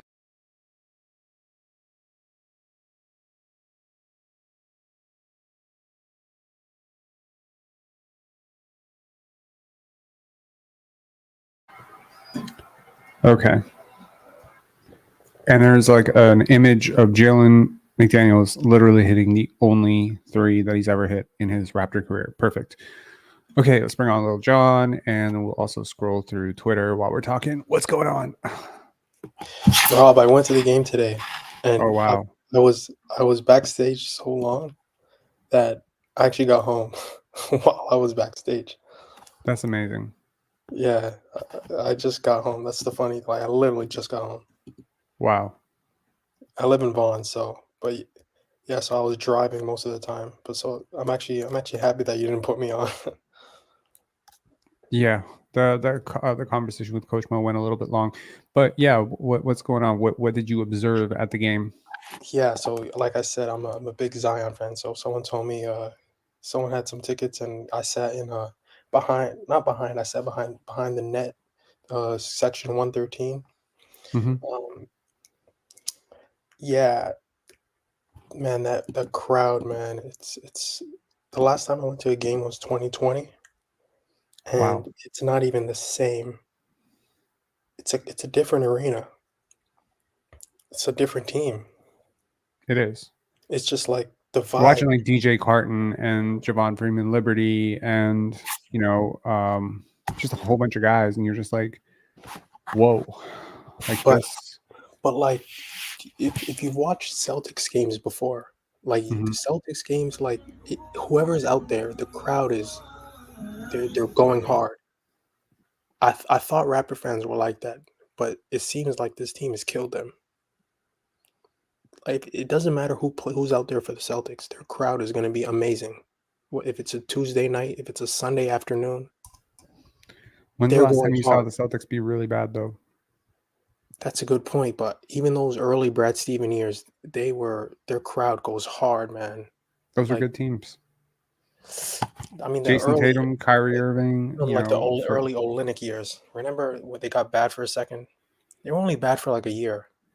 right? But like that's the thing. The Raptors have been bad on and off for like 4 years. That's the difference. This is not like an isolated incident. This is a team that missed the play-in last year. I mean, they missed the playoffs last year, and they were in Tampa 2 years ago or 3 years ago. People You know were what I mean? leaving. Like, People were leaving at halftime. my point is, if you had followed the championship year up with this year, I feel like people still would have like a little bit more patience. It's just this product has been bad for a while now. And as much as you can be very thankful that they finally picked a direction, unfortunately, the direction is messy right now.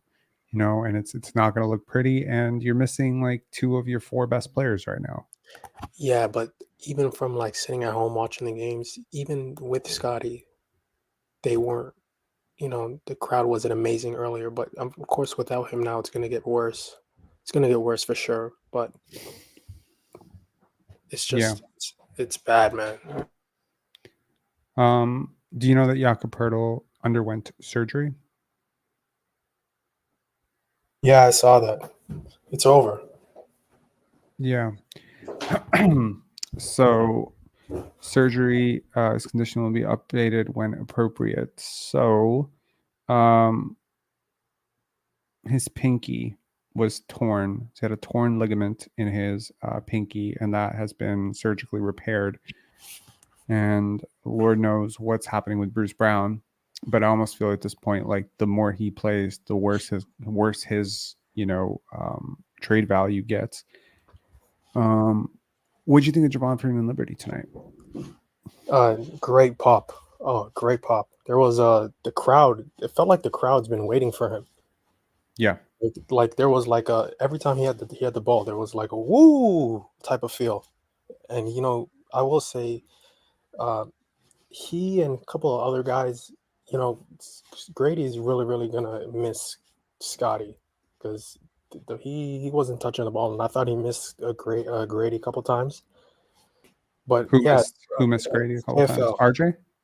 Everyone missed him. JFL also missed him a couple times, but again, JFL, this is the first time you touched the NBA court. You're going to be who you are, which is a scorer. So I get that from him. But yeah, I thought he was good. Like, I feel like he should play in front of Carton, right? He should get a look before Carton. But I mean, defensively, he's not the best, right? He's kind of a small guard. He's not really a passer, but I do think there's a scoring guard. There's a lane for him. There's some lane for him because he can get to the basket. He has a shot. He has real pop, real pop. Like he's quick.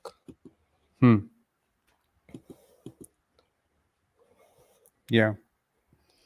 But an interesting thing I heard you guys talk about with Coach Mo, about who you can add to the team this offseason. I was thinking, if teams are like have a really bad playoff outing, who could be a trade candidate? Like, and I was thinking, do you think Mobley could be on the trade block because he doesn't close games for the Cavs anymore? And no. You don't think so? He did close a game a few days ago, and I'm pretty sure he closed tonight's game as well because they were without Donovan Mitchell tonight. And they won, didn't they? He got hurt. And then they went on a run without him. I was monitoring. Yeah, and he was terrible to start the game. What wouldn't I give up for Evan Mobley right now? A lot. You're really high on him? Yes, of course I am. He's a really good player. Have you gone a little lower on him in the past 2 years? No, not at all. I mean, it kind of depends on how high I was on him to begin with. Did I think he was gonna be Kevin Garnett? No, I didn't. So I mean, I'm as high as I can be on a 22-year-old with his defensive potential. Like, I'm looking at a guy who does 90% of everything defensively that like someone like Victor Wembanyama does, right? And he has some crazy pop. He consider at 21, he was a top 3 finalist for Defensive Player of the Year. This shit does not grow on trees. It's almost unheard of. He shouldn't have been though. That was a media push. He got pushed into. You can make a case that Jared Allen is the anchor of that defense, and that their defense kind of went into the toilet when Jared Allen went out. Absolutely. But I think just in terms of the eye test of watching Evan Mobley, like, oh yeah. It's freaky, yeah. But I will say him at the 5 defensively. Doesn't have to be a 5. He can be a 4. Well, I mean, on this Raptors team, are you going to put Scotty at the 2 or 3? Yes, I don't like Scotty at the 4, but Scotty and Evan Mobley, shit. That's a pretty good 4-5 though. That's a pretty good 3-4. Would love a stretch 5 with that team group. Can't shoot then. But all right, Evan Mobley's been shooting better. I'm not a believer, but I just wanted to throw that out. What do you think? Do you think Devin Booker could be available this summer? No. Why would you think he'd be available? If the Suns, if it goes bad, they got a lot riding on this season. But why would he I feel like they would trade Kevin Durant and Bradley Beal before they traded Devin Booker, bro. You think so? He's the youngest. He's the one with the most value. He's also the youngest of the 3. I mean, you're not going anywhere without him. In terms of Evan Mobley this year, let me flash this for you just to get a rough idea of just how bad his disaster season is going. His box plus minus has gone in the first 3 years from 0.6 to 1.7 to 2.8. So he's trending up in the right direction there. True shooting, for 55%, 59%, 62%, trending in the right direction. PER 16, 18, 20. Bro, the guy's growing like clockwork. Assist percentage 11.6, 12.4, 14.5, like clockwork. His usage has unfortunately remained exactly the same. His rebound percentage 13, 15, 18. I mean, what more do you want from this guy? Like, he hasn't taken the leap to superstar that maybe some people expect a third-year player to take. But, bro, that leap is coming.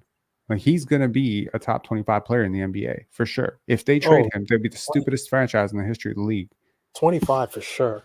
But, I thought you were a little higher than that. 25, that's modest. A top 25 player is an all-star. And a top 25 player at the age of 23, 24, whenever he gets there, that's like a 8-time all-star. Like, you don't trade guys like that.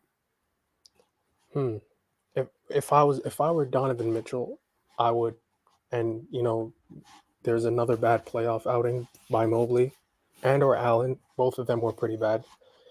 I would go to the front office and be like, something needs to happen or I'm leaving. So he's already leaving. Yeah, well, yeah, that's another. He's not staying long term in Cleveland. Donovan Mitchell's had his eyes set on New York, and New York gets their guys, through whatever means necessary. They always get their guys. So I don't know. I can't think of 3 power forwards in the league that I'd rather have than Evan Mobley. Let me put it that way. All right, thoughts on Brandon Ingram.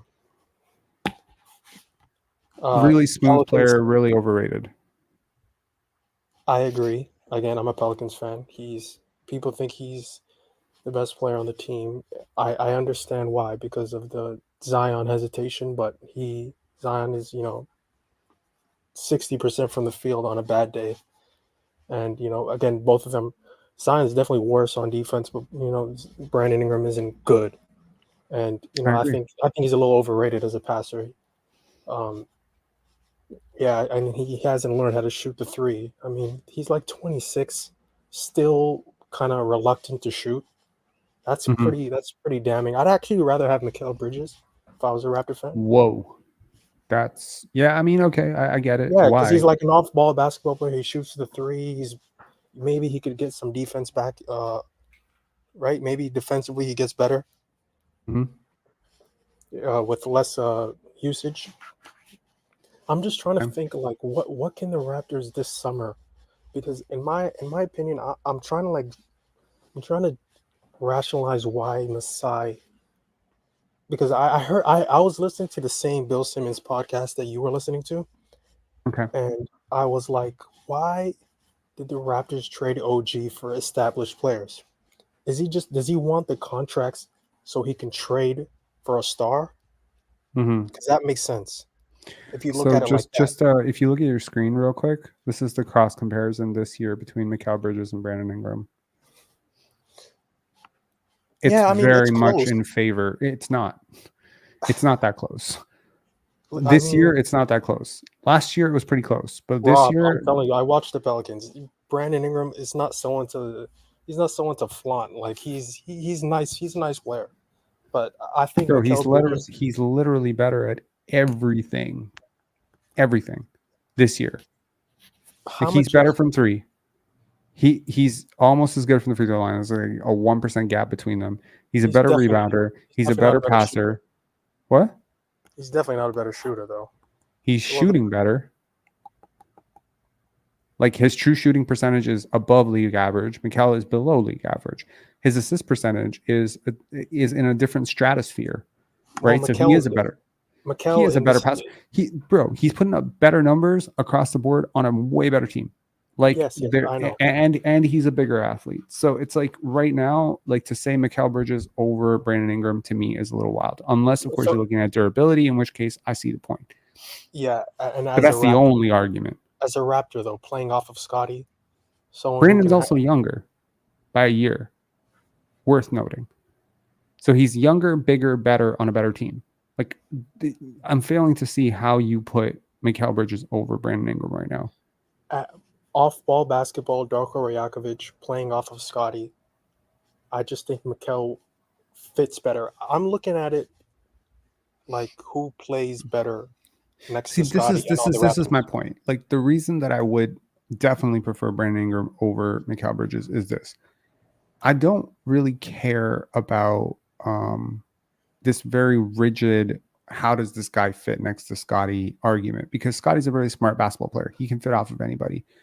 What makes the only way you can think like that is when Scottie gets to the level of like a Nikola Jokic or a Joel Embiid, where you're like, okay, he's going to be the best player on the court like 99.9% of his minutes. And so we got to figure out everything around him.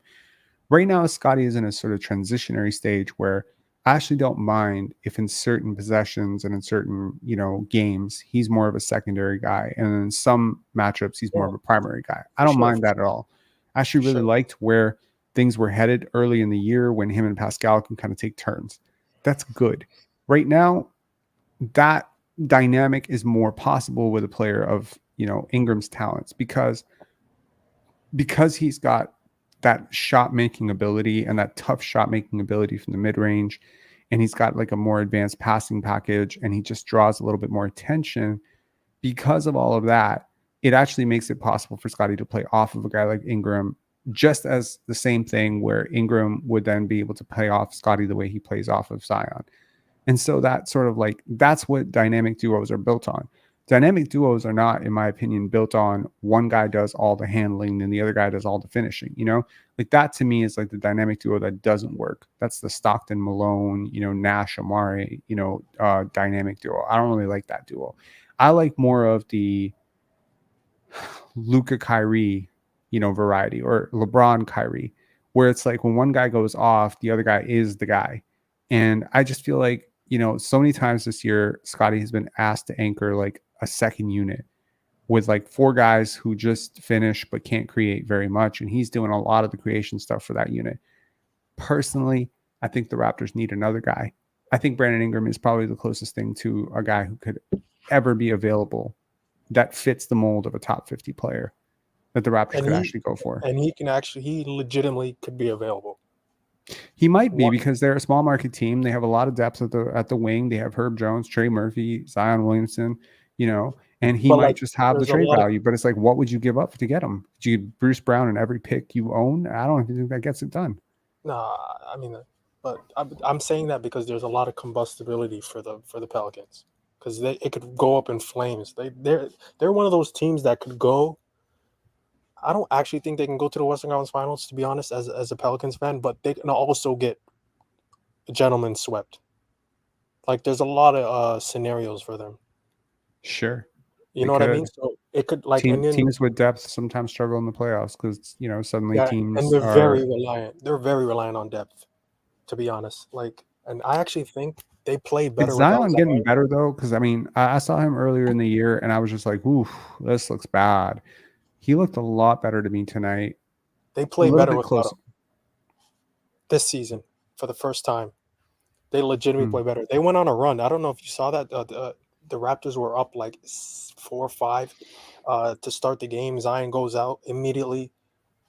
Immediately they go up double digits, and then he comes back in, and then he kind of starts. Of course, he's gonna kill because he's being guarded by RJ Barrett. So there was no answer for him, but that's the sort of clunky fit with RJ and IQ is like neither of them are stoppers defensively. Yeah, it's just there's just like started on RJ.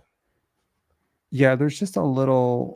I mean, I was complaining about his defense, and someone was just like, "But he's guarding Zion," and it's just like, who do you think Zion is at this stage? Like, you think Zion is like the best player in the league? He's not. Like, he is. I'm not saying he's easy to stop, but he's definitely like not putting up 30 every night. You know what I mean? And he was on pace. He's not that hard to stop. Like, because you're gonna get help. Easier said than done. You're getting help, though, is my point. Yeah, but the minute the help comes over, he's just a good enough passer to just make you pay, and the corners were so wide open for the Pelicans tonight. Herb Jones just drilling corner three after corner three. Then you had CJ McCollum. Then you had Trey Murphy come off and just bury everybody off the bench. Like, I don't even think the Pelicans' issue tonight was that Zion was bad. I just think it was like because the guy who often replaces him was just so good in Trey Murphy. I've never seen Trey Murphy get that many wide open shots. Like, he was very open. Yeah, and he Like was again, very comfortable. And this is the thing. Like people often isolate defensive plays, and they say, "Well, this player screwed up on this play," and it's just like, well, earlier on in the game, when you allow a guy to start cooking like this and really feeling himself and feeling like, oh, this is my big night, that guy is really going to be hard to stop later on in the night. And it doesn't even matter. Like, you could have a second unit guy who just gave him 3-4 clean looks and he just got it going. And now someone else has to come in off the bench as a starter and shut him off. And it's not going to be easy. It's not going to be easy. Once shooters get going, like it's really hard to get them to fall out of rhythm. And tonight, I feel like right towards the end when he started chasing 11 or 12 threes, whatever, he started to he was just he fucking started around. yeah. Hey, but what about Herb Jones, man? Man, that guy has learned how to shoot.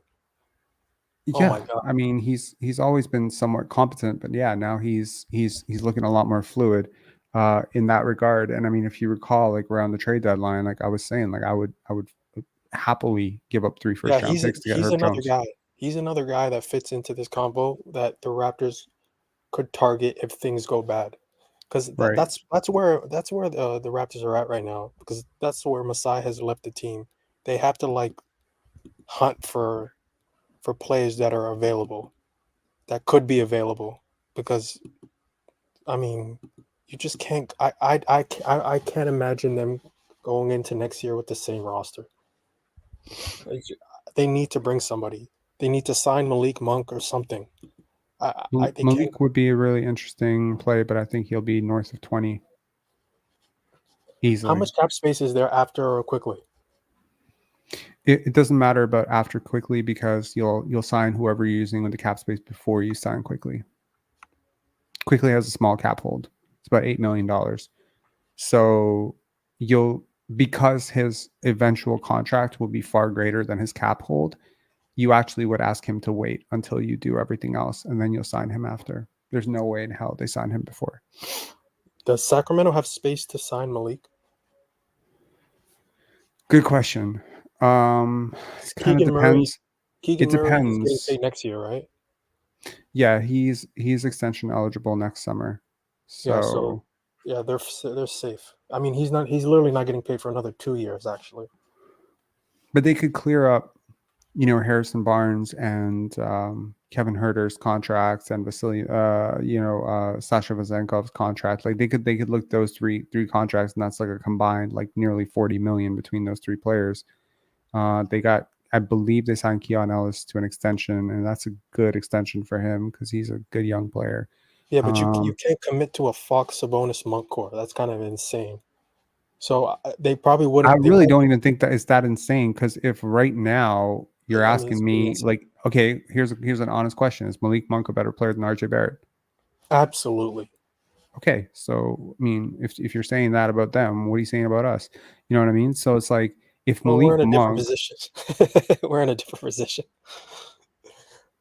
yeah, but okay, like We're I young. think- We're I young, but think- we're not really I young. think Malik could be more than what he's been. He also could be less, and I could be totally wrong.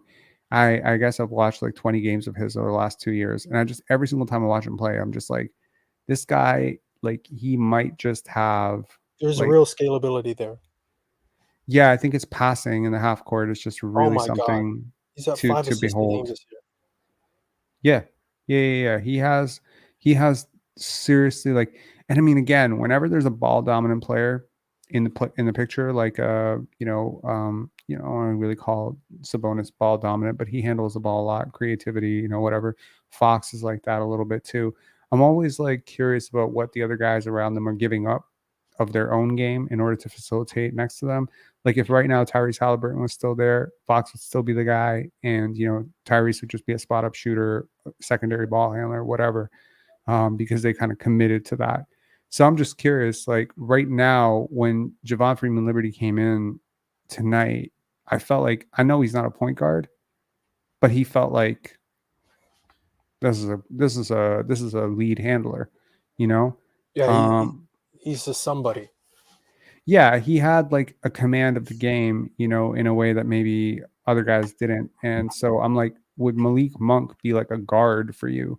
just like forget point guard, shooting guard, whatever, just a guard, where he might just be playing the wrong position. Maybe he's a point guard. Maybe he's like a big scoring guard, big scoring point guard. You know what I mean? I was looking at his basketball reference, I think yesterday, just thinking about this. He's at 15-5, and I think he plays like 25, 26 minutes. So imagine giving him 33 or 34 minutes, and then I think he has a 25% usage. Give him 33 minutes, I think he's like 22-7, 22-6, something And he's like efficient that. too. And he's going to keep the same splits. Yeah, it could be. Sheridan Forbes saying we need an upgrade at point guard. I would look to see if we can get Anthony Simons. IQ doesn't stop anyone really. Why not go for a better offensive player at that position? I don't think you want to see Anthony Simons play defense, dude. Yeah, I'm is good. Literally the worst.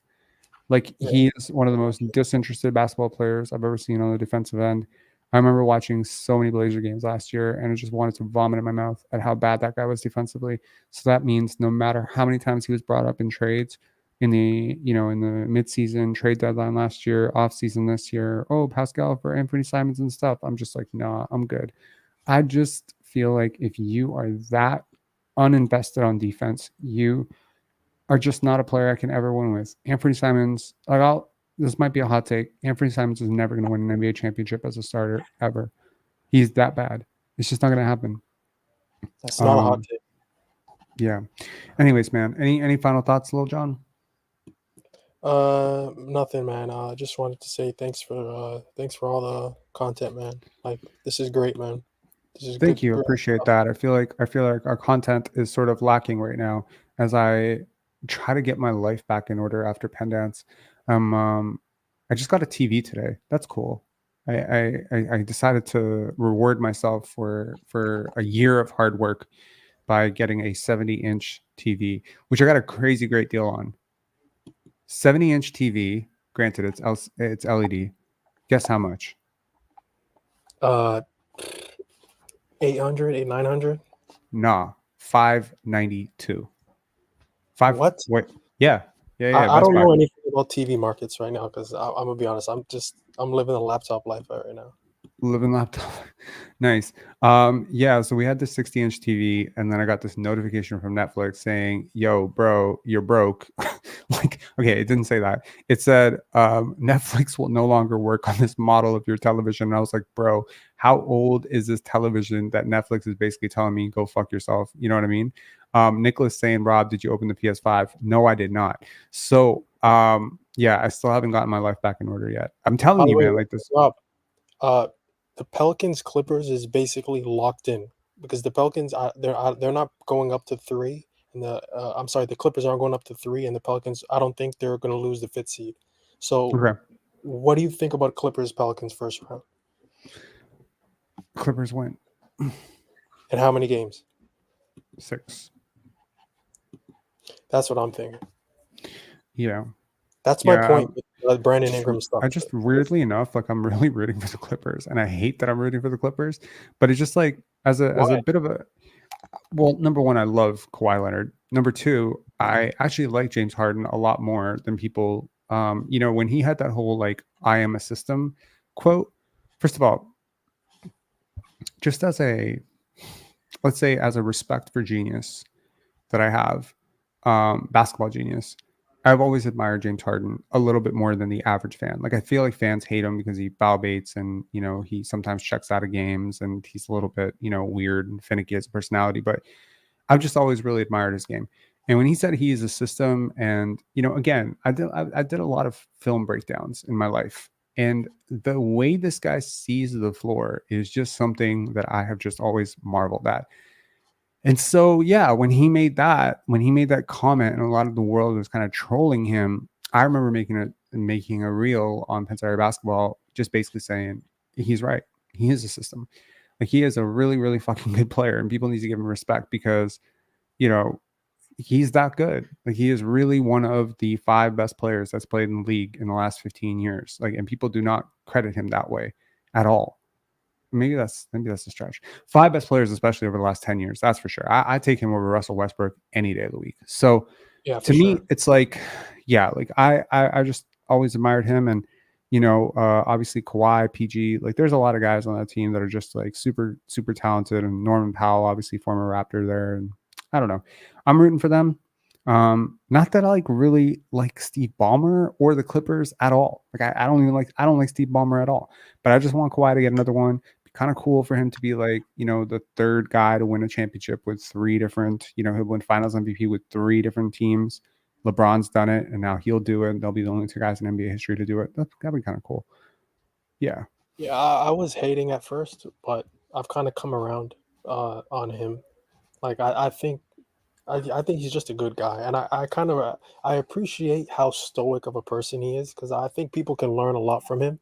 Just not ever, giving in to like all the theatrics of the sport, like all the BS that comes with it. He's just so even keeled.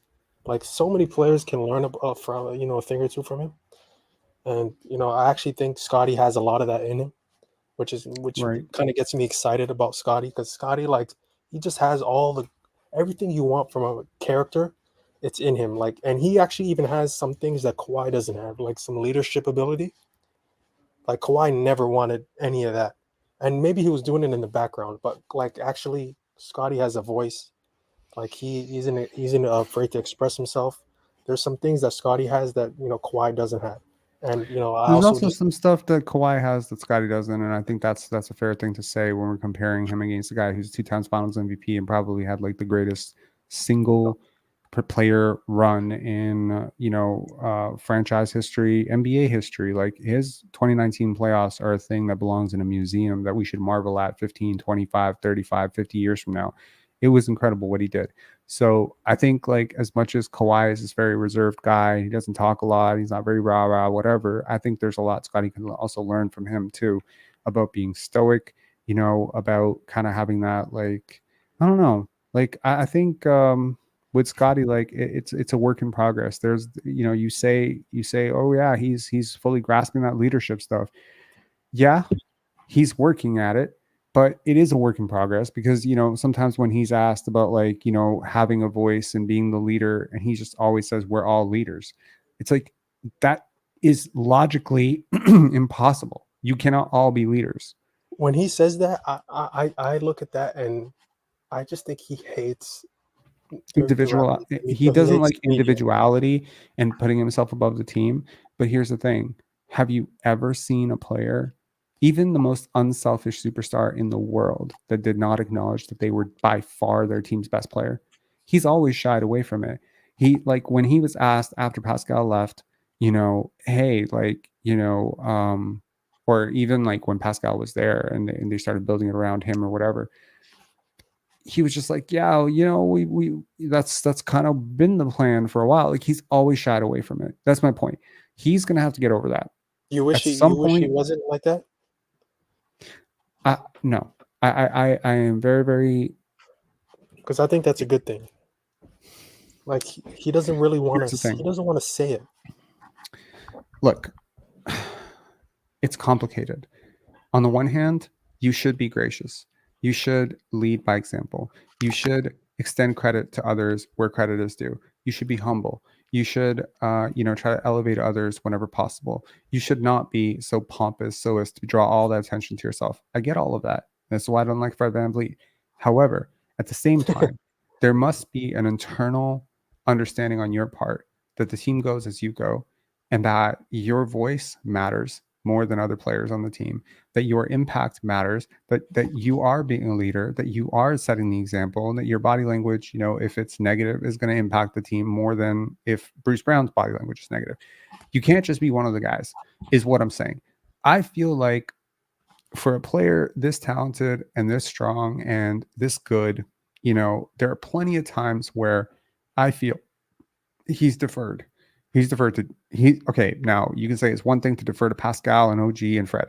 It's another thing completely to defer to Fred, Armani Brooks, and Jalen McDaniels. He's done all of those things. So at some point, he's going to have to learn that, you don't do that. And this is something that I see a lot of young players struggle with, especially unselfish ones. You look at guys like AJ DeBonso.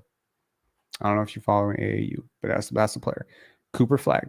That's another player who's coming up 25, 26. I just gave you the top two, like the two first I'm overall picks familiar. in 2025 and 2026.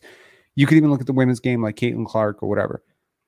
Like, you got to understand at some point that your teammates are not you. They're not as good as you. And so when you give them the ball to make a decision, you're actually putting them in a less advantageous position had you then just made the decision for them. I understand the positivity and the growth and all that stuff. However, when asked about who is the face of the league, I don't want Scotty Barnes to say Anthony Edwards ever again. I just don't. I don't want him to be so deferential. It's one thing to say it about your own teammates. It's like, oh, Emmanuel Quickley is amazing. Rob, Jokic said Luka was. And I know it's different when you're Jokic and you're European and he kind of like doesn't really like the media. But I feel like this is the catch-22 of it, which is like, yes, we've seen Nikola Jokic do this and whatever. And if, that's Jokic's personality, right? And yeah, that's Scotty's personality too. They're both that way of like very interesting minds where, they fuck around a lot. They sometimes draw a lot of criticism for looking like they don't really care very much, but they care so much. They're very competitive guys and they just don't see themselves as bigger than their team or bigger than the game. And this is a really positive quality. And I get that. I get all of that.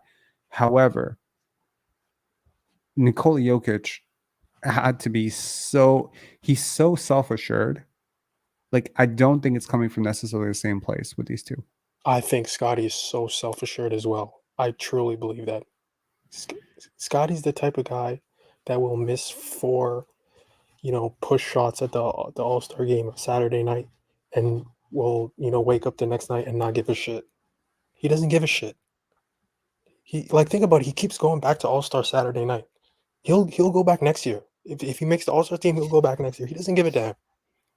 Like, that's a badass. I'm telling you, he there's a lot of Kawhi in it. He's so like, and the worst part about the injury to me is some of the qualities that you said that you were looking for him to get better at. He was starting to show that leadership. Like, he's standing up on the bench. He doesn't even sit down to rest. He stands up on the bench. Yeah, like he's shouting. I think stuff. like here's the thing. Like, I've talked about it with a few people, who are closer to the situation than I am. I don't think this injury is a bad thing at all. I think the injury is a very big blessing in disguise for him. It will give him rest. And you have to understand, he has not had a minute's rest for 3 years. 3 years.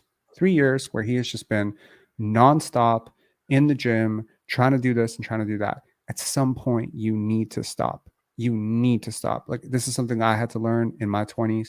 Is like, bro, like, you will stop or life will stop you, right? And it's just not, you need time for rest and recovery. It's just so important. And I know, like, last year from understanding, like his routine with Brian, like, he would be like battling tendonitis, playing 40 minutes a night, scoring 4 points, shooting terribly, because he couldn't bend his knees properly, and then doing like, midnight runs with Brian trying to get better in the gym, all the while stupid ass media saying he had work ethic issues. My point is, like, there is an element where, like, you do need to stop. You do need to give your body time to recover. If you run your body into the ground, it's not going to be your friend. And I'm just happy for him that this has come now instead of earlier in the season where there was like a stop-go element. Where if this trails right into the end of the season, provided the Raptors are definitely out of the play-in spot, then he will start the summer like with a clean bill of health. Touch wood. He's gonna basically start his workouts basically when the playoffs start. Yeah, exactly. Which is cool. Which is great. Cool. And then have 2-3 months of like skill development work and conditioning and fixing your body and but you're not doing it on the heels of 82 games, 37 minutes a night. You know what I mean? He has a leg up on everyone basically, because he's going to start. Everyone's going to basically take a month off to kind of relax. Exactly. And he's going to be, April 15th in the gym. Exactly. So that's great. And 60 plus games now of the season for him, 60-ish games he's played. We have a very fair sample of the best and worst of Scotty. We've seen a solid stretch of 8 box plus minus, a solid stretch of like 40 games with 6 box plus minus. Then we saw an entire stretch of like, I don't know, 20 games, 22 games where he was like 1 box plus minus. So we have seen the decline throughout the year. But don't be surprised if next year he starts at 8 and then he builds to 10. You know what I mean? Like that can happen because there's so much missing from his game right now that the fact that he was ever, as good as he was this year is impossible. Like it feels like that was impossible. And, a little bit of shooting luck, variance, health, I think like that. And I would just like him to get to a point where he doesn't have to work so hard to get shots. You know what I mean? It feels like there are certain stars that just don't have to work very hard to score. Kevin Durant comes to mind. Kyrie comes to mind. Just they don't have to work very hard to score. Everything's effortless. Everything is motion. Everything is smooth. Then there are guys that work very, very hard to score. And I feel like Scotty is one of those guys where he has to work very, very hard to get a shot. He has to work very hard to, get downhill. There's a lot of effort and energy being extended to do the things that other people are being able to do with less energy. So but that comes down to skill. But when he gets there, it's easy. That's the thing. You just have to get there. You have to get there easier now. That's what he's. Yeah, but so much of this is handle, right?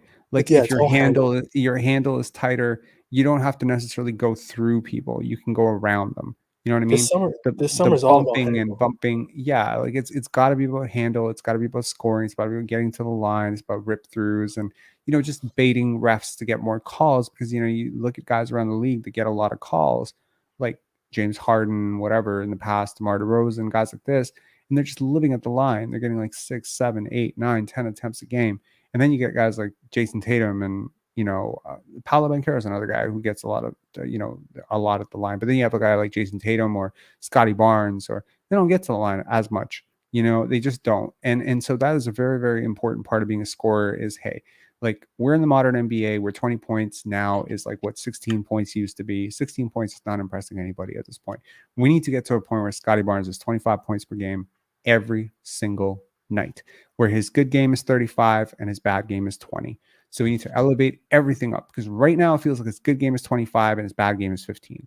So this needs to jump up to 20 to 30, whereas this will be a good place to be. 20 to 30, he's 25 point per game scorer, leads his team in assists, leads his team in rebounds, leads his team in blocks, leads his team in steals. Now we're talking all NBA. Then maybe at 24, we can take that up to 28 points per game, 11 rebounds, more physically developed. His passing is getting even better because he's a really cerebral player. So I think like all these game reps were very useful for him. Seeing, and again, consider like how many different looks at the court you gave him. You played him all 5 positions. You started him at the 1, you started him at the 5, you started him at the 2, you started him at the 3, you started him at the 4, for a long stretch of time. He's played with like 22 different teammates, 23 different teammates, consistently. He's had like 3 different rosters in terms of turnover. You've seen so much. Like if you go back and study 2023, 2024 film of Scotty, you have seen him in every matchup against every team. You have all the data you need. 60 games is enough. You don't need 82 games of data on him. The reps are fine, but at this point, I feel like, as you said, he's going to have the summer. He's going to have like 5 solid months. When does the season end? April 15th. There we go. So April 15th, May 15th, June 15th, July 15th, August 15th, September 15th. You got 5 months.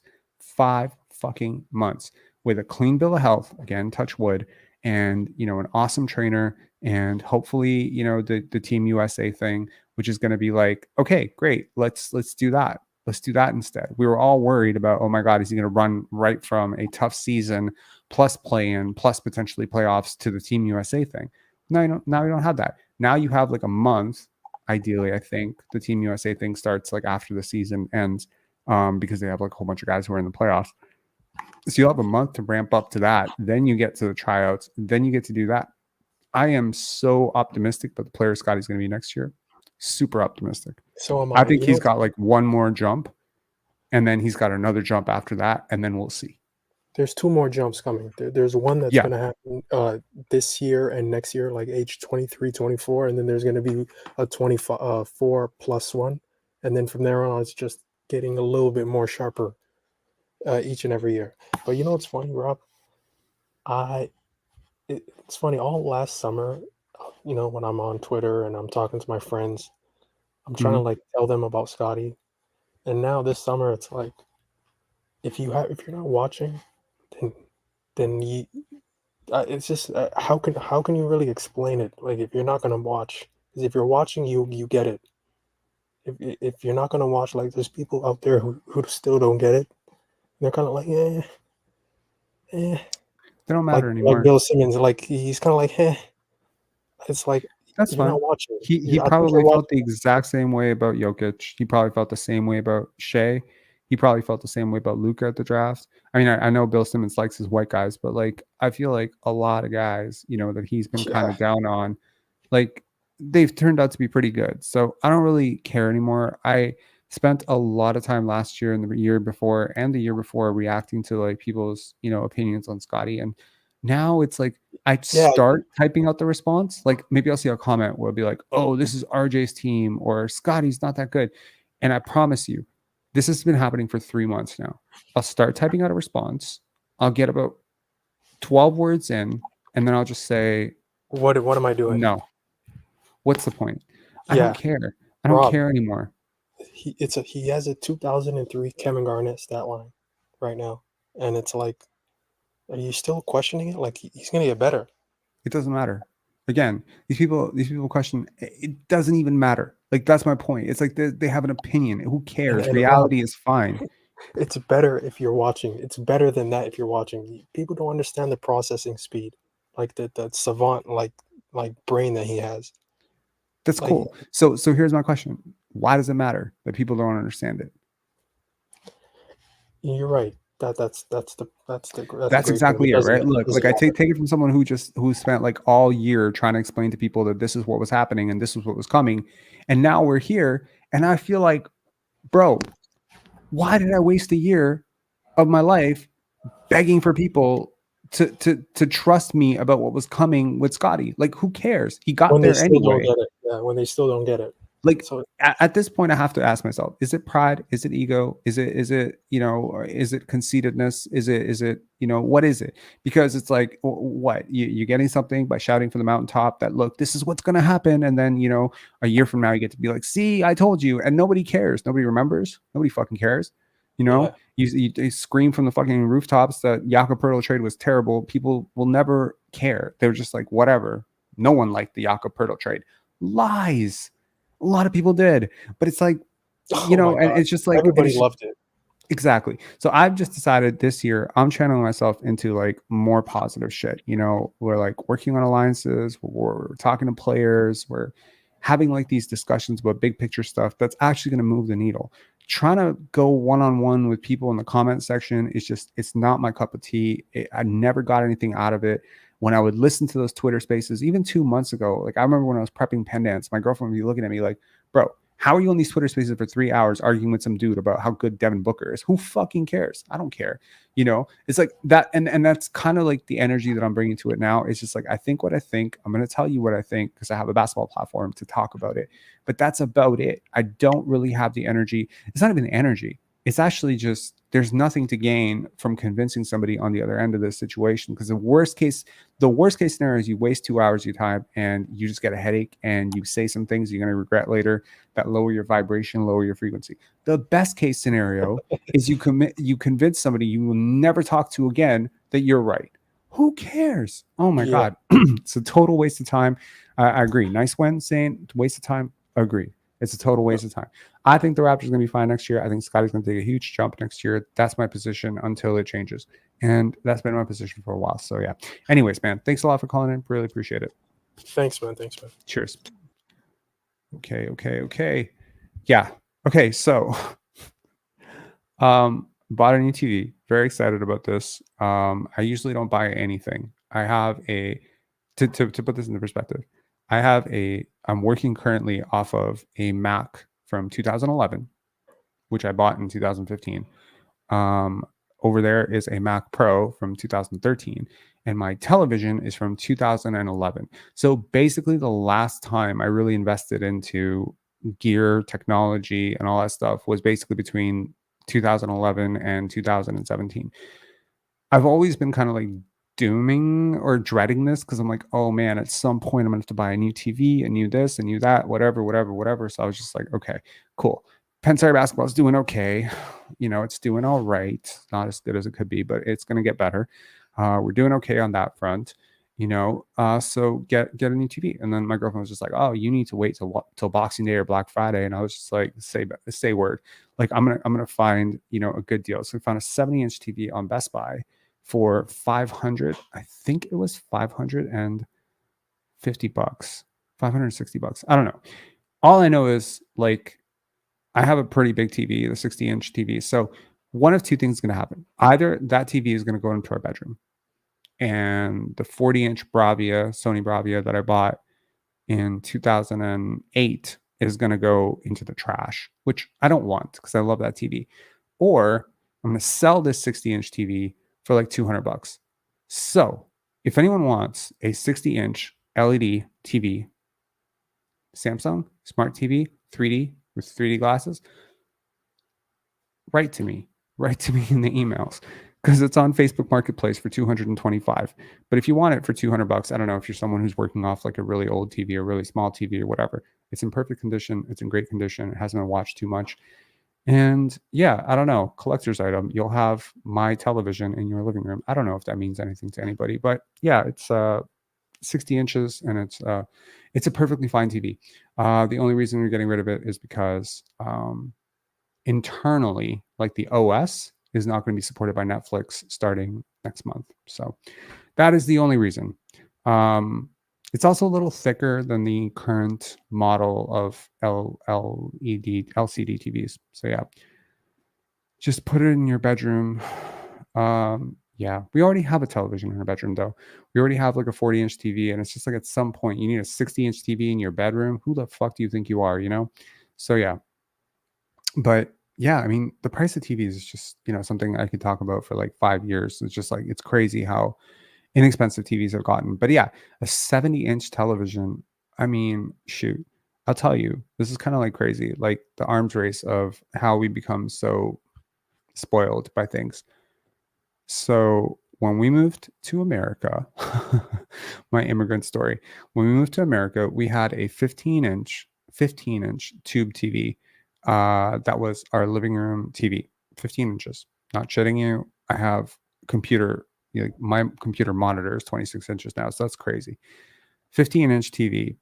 And for Christmas, when we moved to America, my aunt bought us a 21-inch TV. It was a tube TV as well. I hugged this thing like you couldn't believe because I was watching like old Batman, you know, comics and stuff like that, Batman cartoons.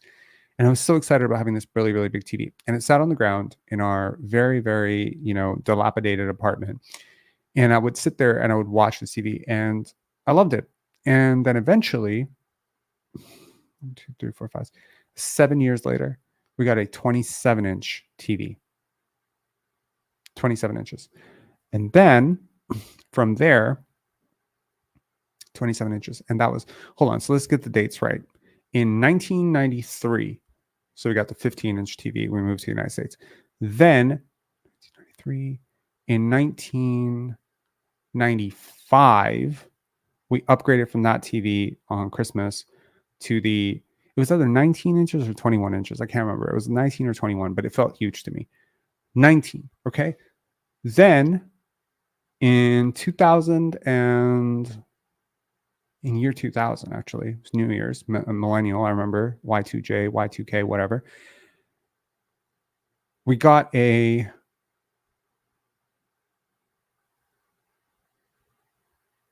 hold on, 27-inch TV? Yes. My aunt surprised us with a 27-inch TV. It was a JVC 27-inch TV. Then in 2004, my mom went nuts and she got a plasma TV, a 40-inch silver plasma TV. I believe it was Samsung. Okay. And this thing had such amazing blocks. It was huge. It felt huge. It was so heavy. You could barely carry it, one person. And then in 2000, no, this was not in 2004. It was 2006. So 2006, 100%. I remember it because that was the same time I got the Xbox, same time I got NBA 2K6 with all the sweat, Shaquille O'Neal sweating, Dwayne Wade sweating. It looked so crazy to see, players sweating after, you had seen like NBA 2K1 where nobody sweat and nobody, people were going through the fans. Okay. So we had that. Then in 2009, inspired by, a fluke win. So basically I've never played lottery in my life. Just want to put that out there. I was working security, and this janitor who worked in security and the superintendent who worked there as well, he told me that there was like a $48 million or something Lotto 649 thing, and they were like, do you want to play? And I said no, and they're just like, come on, it's $2. And so I said okay, and I think we got 5 numbers or 6 numbers. Either way, it was a $5,000 payout. So we split it 3 ways. My ticket won, so I don't have to split it 3 ways, but I chose to split it 3 ways. It's a nice gesture because I wasn't going to play without those guys. It's my one and only lottery ticket ever. $5,000. Split it 3 ways. Ended up going to a store and getting the TV that is currently in my bedroom, which is the Sony XBR. Bravia XBR. Anyways, super cool TV, 40 inches. I didn't understand why at the age of 20 I needed 2 of those. Whatever. Then stayed with that TV from 2008, 2009, 2009, 2010, 2011. And then in 2012, Boxing Day, I bought the 60-inch that is currently in the living room. And that is the last really big TV I purchased. I did purchase this one, which is over there. I don't know if you guys can see that. It's on the wall over there. It's a Roku TV. It's like, it was $400. It's really serving more as a computer monitor than anything else. But it's 40 inches. So yeah, so it's kind of weird. Like everywhere there's a screen in this house, you know what I mean? There's a 60-inch screen on the wall, and all 3 of them are mounted. So there's like a 60-inch screen on the wall in the living room, and there's a 40-inch screen here and the 40-inch screen in the bedroom. Surprised we don't have like, I don't know, like a fucking 30-inch screen in the bathroom. Interestingly enough, though, what I'm trying to say is this started out with me hugging a 15-inch tube TV. Rob, do you own a PS2? Yes, I do. Yes, I do. It is sitting in the bedroom. The PS2 sits next to the PS3, stands next to the PS3. And yes, so I have a PS2, PS3, PS4, and PS5. It's pretty cool. And I don't play video games, which is funny because I also have a Dreamcast, and I also have an Xbox, and I also have an Xbox 360, but I do not have an Xbox One or whatever the hell it is. Is there anything else I have? My girlfriend has some like generic brand video game thing that like plays like 1,000 different video games as well. Super scammers, us Eastern Europeans. Anyways, so yeah, what I'm trying to say is like, the idea that we have a 60-inch perfectly great TV that's super great, and we just don't appreciate it, given where this shit started, is kind of nuts to me. And it just kind of makes you think, at what point am I going to look at my 70-inch TV and be like, you know what? I really need a 90-inch TV. Sometimes I just really need to put this into perspective. A 70-inch television in your fucking house is the craziest thing I think I could ever conjure. If you told me as a kid that one day I'd have a 70-inch, plasma, LCD TV in my house, I would probably ask the follow-up question, which is, do I also have a yacht and a private jet? Because that sounds crazy to me. And that's how it seemed at the time, because TVs like that big were insanely pricey back then.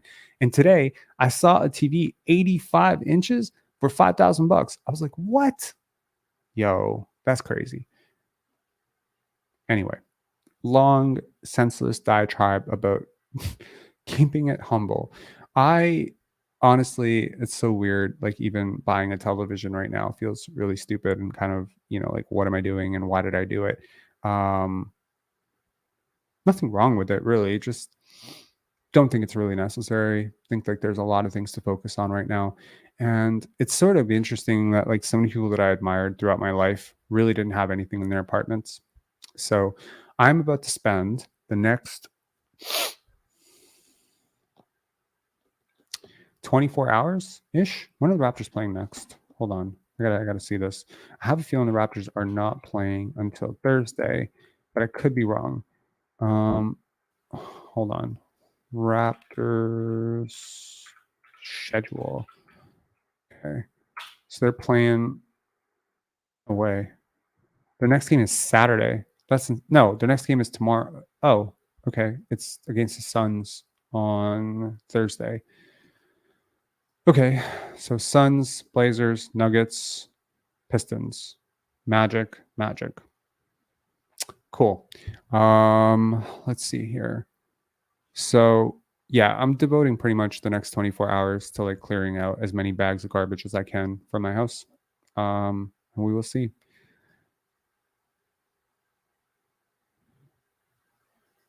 I have a 48-inch TV in my room. Putting a 60 would be wild. TV in my room is like 70. That's my point. It's just like why? You know what I mean? And it's so funny running a film festival. I think one of the biggest reasons that people don't go to the cinema as much is because you have a cinema in your fucking house. You know what I mean? You have to go out for stuff. You know? Now you have a coffee machine in your house. You have like every delivery to your house. You have tell you there's a sociological article called Bowling Alone by Robert Putnam that I remember very, very clearly. And I remember, just this concept of like isolation as a means of control in the world, and there used to be things that we used to do as a society together. And I feel like increasingly we are building this like very lonely generation of people. One of the articles that I was reading today was talking about how younger men, not 36-year-old men, but like younger than me, so like 20 to 25, 28, are more single than ever. And that is partially because of diminished social skills. They're just not used to talking to people. They don't know how to talk to people. You don't know how to talk to a girl. You don't have to go to a girl at a coffee shop and just be like, hey, miss, you look great. Can I have your number? The number of young men that I know that just can't do that. That's shit. Not judging. I'm just saying, and there's also the other element of this, which is that, a lot of women, now that they are earning more than they ever have historically, are also looking for men who make more money than them, which is typically leading them to date older guys, which is like basically like if you're 23, you're going to date a guy who's like 32, 33, which means that a lot of guys who are younger are just kind of being left out. And this loneliness generation, loneliness is not good for anybody, I feel. So yeah, maybe buying a 60, 70-inch TV and then trapping yourself or entombing yourself in your house. I think to some extent, like I just prefer my house to be bare bones. You know what I mean? Like if I could do it all over again, like let's just say, I didn't have anything. Like let's just say every single item in my home just turned into a stack of money. You know what I mean? Like let's say somebody came into my house and said, Rob, leave for a week, and they sold everything. And I could just come back to a completely empty apartment and fill it up again. I promise you, I would fill it with like 1/10 of the amount of shit that I have in my apartment right now. 1/10. So basically right now, I am having to deal with the fact that I am literally living in a tomb of past decisions. Times in my life where I thought I needed, 7 sports coats and, 12 pairs of trousers and 4 belts. And it's like, I don't need that shit. I really don't. So sounded like an impulse buy, lured by the price, and you took the bait. Yeah. I'm kind of thinking from this point of view, at some point we needed to upgrade the television. Feels like a practical thing, and I'm not hoarding necessarily. What I'm trying to do is I'm trying to sell the 60-inch TV for $200, buy the other TV for $600, split the difference on the 400, and consider the 400 basically an upgrade to not have to use a second device for my Netflix, and plus get a slight upgrade on the TV size, plus get a 4K TV. Success. Plus I don't need a 3D TV because I hate 3D. Some people like 3D. So maybe the TV that I'm selling would be appealing to them. It's not appealing to me because I don't like 3D, so I don't even use it.